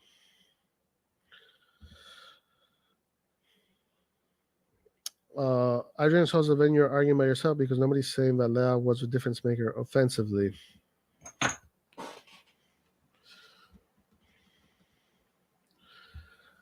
I appreciate all your opinions and takes. That's the beauty of debate, but do not go bashing Varasius podcasts because you just sound classless. Maybe I sound classless, but you also sound quite arrogant and classless too, especially because I don't go in other people's podcasts that I don't support their team and disagree. Imagine if I go to some guy that is a Barcelona fan, has been a Barcelona fan for 30 years or more, and I go to him and I tell him, no, Barcelona is this and that, you're wrong. But I barely watch Barcelona. I barely know who all the players are. I barely know what the coach does. And I go to their chat while they're doing a podcast and telling them and telling them that the Barcelona guy, that he's wrong about his team that he follows every single day and knows every single in and out, every detail. So I think the classless one here is you, bro. It is you. Now, again, bro, I want to stress this fact because I don't want to be entirely super classless, but I did have fun listening to you. You're funny. You're funny. You're a good entertainer. You have a good personality. I think the YouTube world fits you. You're good, but again, my man, I'll say I don't want to be a broken record here, but if you want to come here to talk about football with me, your knowledge needs to be at a much higher level. Do you listen to what he said again? Right. I don't know. I don't know what it means. I'm sorry, but does Salamakers cover the left side? The pitch is massive, my friend. It's oh my god.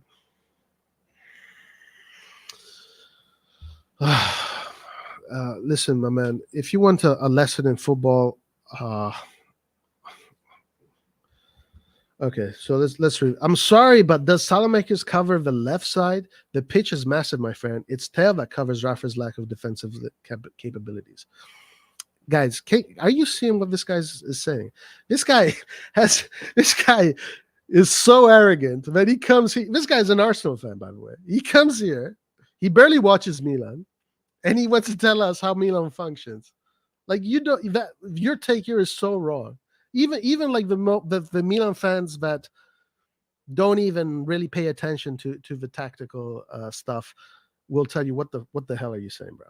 Like you're so out of your depth, There's so much more, like the midfield, the role of the midfield, and the shift of positions, and the shift of how the positions cover each side of the field, the pressing, and it's just so much more, bro. That unfortunately, you just don't know. Maybe I shouldn't be angry at you. And I should just say, bro, look, you're out of your depth. You don't know what you're talking about. Maybe I should just avoid you. Maybe should I just avoid you? I don't want to do that. I don't think. I think that would be classless if I avoid you. Aiden, I guess we're just reciprocating. The next game is Friday. Yes, the next game is on Friday. I do believe so. Okay, you're a Benfica fan, so maybe you're not. Okay, so maybe you're not the Arsenal guy. All right, so okay, so you're maybe a guy that I don't even know. So you don't, I don't even know. So maybe you're some other guy. Maybe you're not even funny or entertaining like that guy. Listen, I'm a Benfica fan. I know what it's like to deal with mediocrity for years, but making up excuses because it's players on my squad until the learned Rui Costa and Schmid have taken over.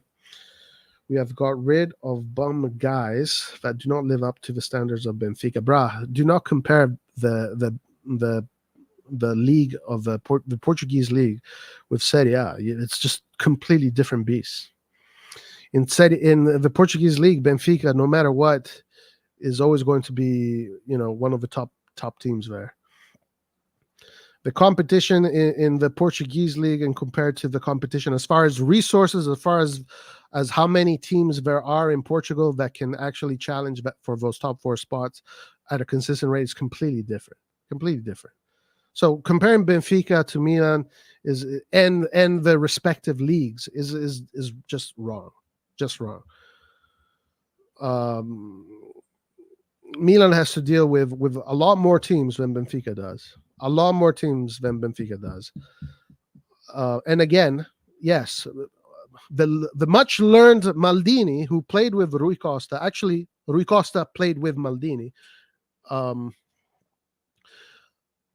He decided that Salamakers was the right guy. He also revolutionized the team. And he renewed Salamakers. With Salamakers on the pitch, we won the Scudetto. And today, we are in the quarterfinals of the Champions League. And maybe we might be facing you in the semifinal. And for heavens forbid, if Salamakers scores against Benfica in the semifinals of the Champions League, mamma mia, ragazzi. The pie on your face. But again, Benfica is a good squad. Benfica is a very good squad, actually. A very informed team, playing some very good football. If Benfica beats Milan, good for them. If Benfica gets to the final, good for them. If Benfica first has to go through Inter, not easy. Inter is tough cookie to break down. I don't disrespect Benfica. I have no disrespect to Benfica. I respect every single football team. I don't have any this banter between teams. I never really cared for. But the difference between Serie A and what Milan has to do in order to be top four in Serie A rather than Benfica, what Benfica needs to do top four in Portugal is very different. We have got rid of the bums or the guys that do not live up to the standards of Benfica. Okay, good for you. Go tell that to your Benfica fans. Mm-hmm. I have so much respect for Milan and I want you to succeed in every way, unless it's my club, because of the people and friends I've made throughout the various views community, I believe. Yeah, the people that gave you those views just don't know what they're talking about, man. I'm sorry. Do I sound like an asshole when I say that? Yeah, I probably do. But they don't know what they're talking about. I'm sorry. Maybe they're Milan fans and they just are not able to analyze football at a certain level. Salamakers, again, my friend. Okay, maybe in Portugal, so only quality matters. Maybe in Portugal, only quality matters and quantity doesn't matter. In Serie A, you need quantity. You need quantity. You need a balance of quality and quantity. Salamakers is part of the roster group that provides quantity and sometimes a lot of quality, as we saw. What's up, my man? Salad the GOAT. Salad. Absolutely. We've had an argument that PSG would be champion of UCL. True, yeah, exactly. Salad equals Ultra Instinct Shaggy. Milan is headed in the right direction. I love to see where Maldini and the directors are headed, but you can't be so far up your own butt to think whomever wears a bat. But nobody's saying this, Dad. Man, your takes are so bad, bro. Your takes are so bad. Like, what the... Again, my man, your level of understanding of what I'm talking about is like you don't even understand it, dude. You don't even understand it. It's like I'm talking to a wall right now. I'm talking to a freaking wall. It's like, this is why, like, what's the point of me debating you? Like, we're just going to talk. I'm going to be talking to a wall, and you're going to tell me these surface level takes. Again, it's easy to say Rafael Leão this, Messi that, Neymar this, Haaland this. Yeah, it's easy. It's easy. Oh, mamma mia, ragazzi. Baka needs to leave. Bakayoko needs to leave, all right?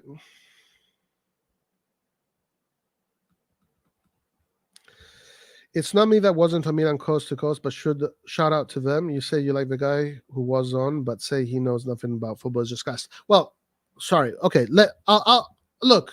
How about this? I thought that guy was you. And I was judging that guy based on what you're telling me now. But also I was listening to him, and he was kind of surface level too. But he was a nice guy. He was very entertaining, very nice guy. I mean, I know you guys are a bunch of people. I thought he was you, but I was judging him based on what you're saying right now. So that's the connection I was making. So, okay, it wasn't him. It wasn't him. He seemed like a really nice guy. And he had some good takes, but, he also had some. I mean, I can tell when someone is surface level and when someone is in depth. You, my man, you obviously, your ego is hurt because we clashed on this thing. And you want to pursue this conversation. Fine, let's continue to pursue it. Let's continue to pursue this conversation. And but like, you already lost this debate, my man. You already lost this debate. The moment that Paolo Maldini decided to renew Salamakers is the moment you lost this debate. The moment that Salamakers scores these goals in the Champions League and has these great performances off the ball, which is the performances that someone that doesn't watch Milan will never know. How many Milan games you watch during the course of a season? I doubt you watch all of them. I really doubt you watch all of them. I mean, if you do, then you should know better. But if you watch all of the performances of Milan, you should know much better. Yeah, that's all I got to say about that. Adrian, who said that Salamakers is great. We pointed out to you that he's been an integral part of our system, whereas you're just calling him a bun. Yes, correct. Adrian, by the way, since it's clear that your purpose here is not to have a constructive debate, do you really think this is acting as a publicity for your channel, let alone good publicity? Yeah. Osimhen will be fit to face us in the UCL. Breaking news. Yeah, and that's fine. That's fine. I mean, that's who Napoli has. They have Osimhen, and if that's who we have to beat to get to the next stage, then that's who we have to face. I'm not worried about Osimhen. They shouldn't be worried about Osimhen. Of course, they need to take Osimhen seriously. They need to mark him. They can't be complacent, but it is what it is. I mean, yeah, we knew that in order to go through, we had to go through these great players. Rory, let him face Laert. That's funny. Milan 8, Napoli, guys. We're in the semis of UCL and probably finals of UCL. Roy, we didn't expect this at all. Look, I did not expect Milan to beat Napoli like that. I think we have a very good chance of going through. I think Milan should definitely believe, and I think it's definitely doable, 100%. Fans of this channel are not going to go to your channel if you keep making yourself hated. And there aren't any hard feelings by my part, at least. I'm just telling you as this is genuine advice. Adrian, if there's anyone who does not cover, it is there. Oh, that's funny. Well, it's true. Oh, yeah. There's only so many characters I can put into this little box, so making it as simple as possible. I love to talk of footy anytime. All the best to you, your channel in Milan. Okay, well, I appreciate that, too, and I say the same to you. I'm sure we can figure something out and have a stream together. Now that YouTube can do streams on 2 channels simultaneously, so we can set up something like that where I stream on my channel, you stream on yours, and you can have your people on your channel say this guy doesn't know what he's talking about, blah blah blah, and whatever. And my guys are gonna be like, yo, this guy. Salamandra do his job to win the matches. That's right. Roy, don't jinx it. Napoli first one final. Yeah. I mean, the Rock saying that Milan was going to lose. The reverse jinx. Yeah. Aha, Salmaker's covers the left side, Roy. Roy, don't need to take this opinion seriously because he isn't a Milan fan. Yeah. I think at this point, I'll cry if Salmaker scores against Benfica. Is this the Adrian Souza big fan? No disrespect, only love. Okay, I appreciate that, man. Yeah, listen. One thing about this channel, Adrian, is that we don't hold our punches. We go even amongst us ourselves. We don't hold any punches. We like to get into debates here, and by the end of the debates, some of us are missing teeth. We have bloody noses. We like to go all out, and we like to go hard. We like to get in big fights in this channel because, and then after that, everything is fine. So it is what it is. But my man, good luck with everything. I'm sure we'll cross paths again, and maybe we can do a debate, me on this channel, you on your channel, and whatnot. Dude, they actually arrested Trump. Wow, interesting. I'll look into that later. Stop answering this guy. It's getting annoying, honestly. Guys, I'm answering to who's writing here. Roy, drink some water, bro. Yeah, my voice. Subscribers only mode. More assumptions. I don't know what you mean by that. Joking aside, Salad is such a key player for Milan. Only people that look at stats, which sometimes are completely meaningless, doesn't have a clue what they're talking about. Yes, absolutely. Like, we know, guys. We know because even though we criticize them for here and there, but we know. We're winning in the San Siro game 2-0, and then we're drawing at the Maradona. That would be the ideal thing. Knock on wood. Knock on wood. Thus ending the Napoli myth. Knock on wood. Laert Caralho. AC Milan Fight Club. That's right. Warlord Laert. Is Kjaer starting next game or have him rested? I don't know. I don't know. We will find out. What would I do? I mean, you want to think that against Empoli, you can put in Chow there and you can rotate players. You'd want to think that, but also there's also the issue of continuity. If you have players that are performing well, you want to maintain that continuity. So there's two arguments to this. There's two arguments to this question that is being posed. We'll find out. Pioli will make his decisions, and we will find out. Laert, the undisputed champ. Laert is the champion for sure when it comes to the AC Milan Fight Club, man. He is unrelentless. Rescar versus Empoli and play him versus Napoli. Yeah, that can work. Absolutely. Is Kalulu ready for the CL game? Reports are suggesting that he will be ready for the CL game. Yes, 100%. But we will see. Maybe he won't be fit. Anyway, guys, that took a weird turn today. It was fun. It was fun. I have absolutely no problem debating with people, especially if I think they're wrong and they think whatever. Again, it is what it is.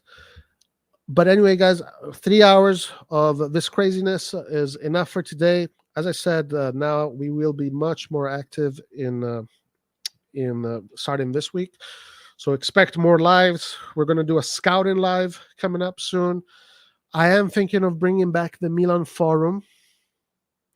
So, okay, if I bring back the Milan Forum, the various Views podcast guys can come here and talk their crap if they want. The Milan Forum is open to everybody. So I might be starting that, or we might just organize some kind of debate. But for the rest, guys, I appreciate everybody that was here. Make sure you like, subscribe, do all that good stuff.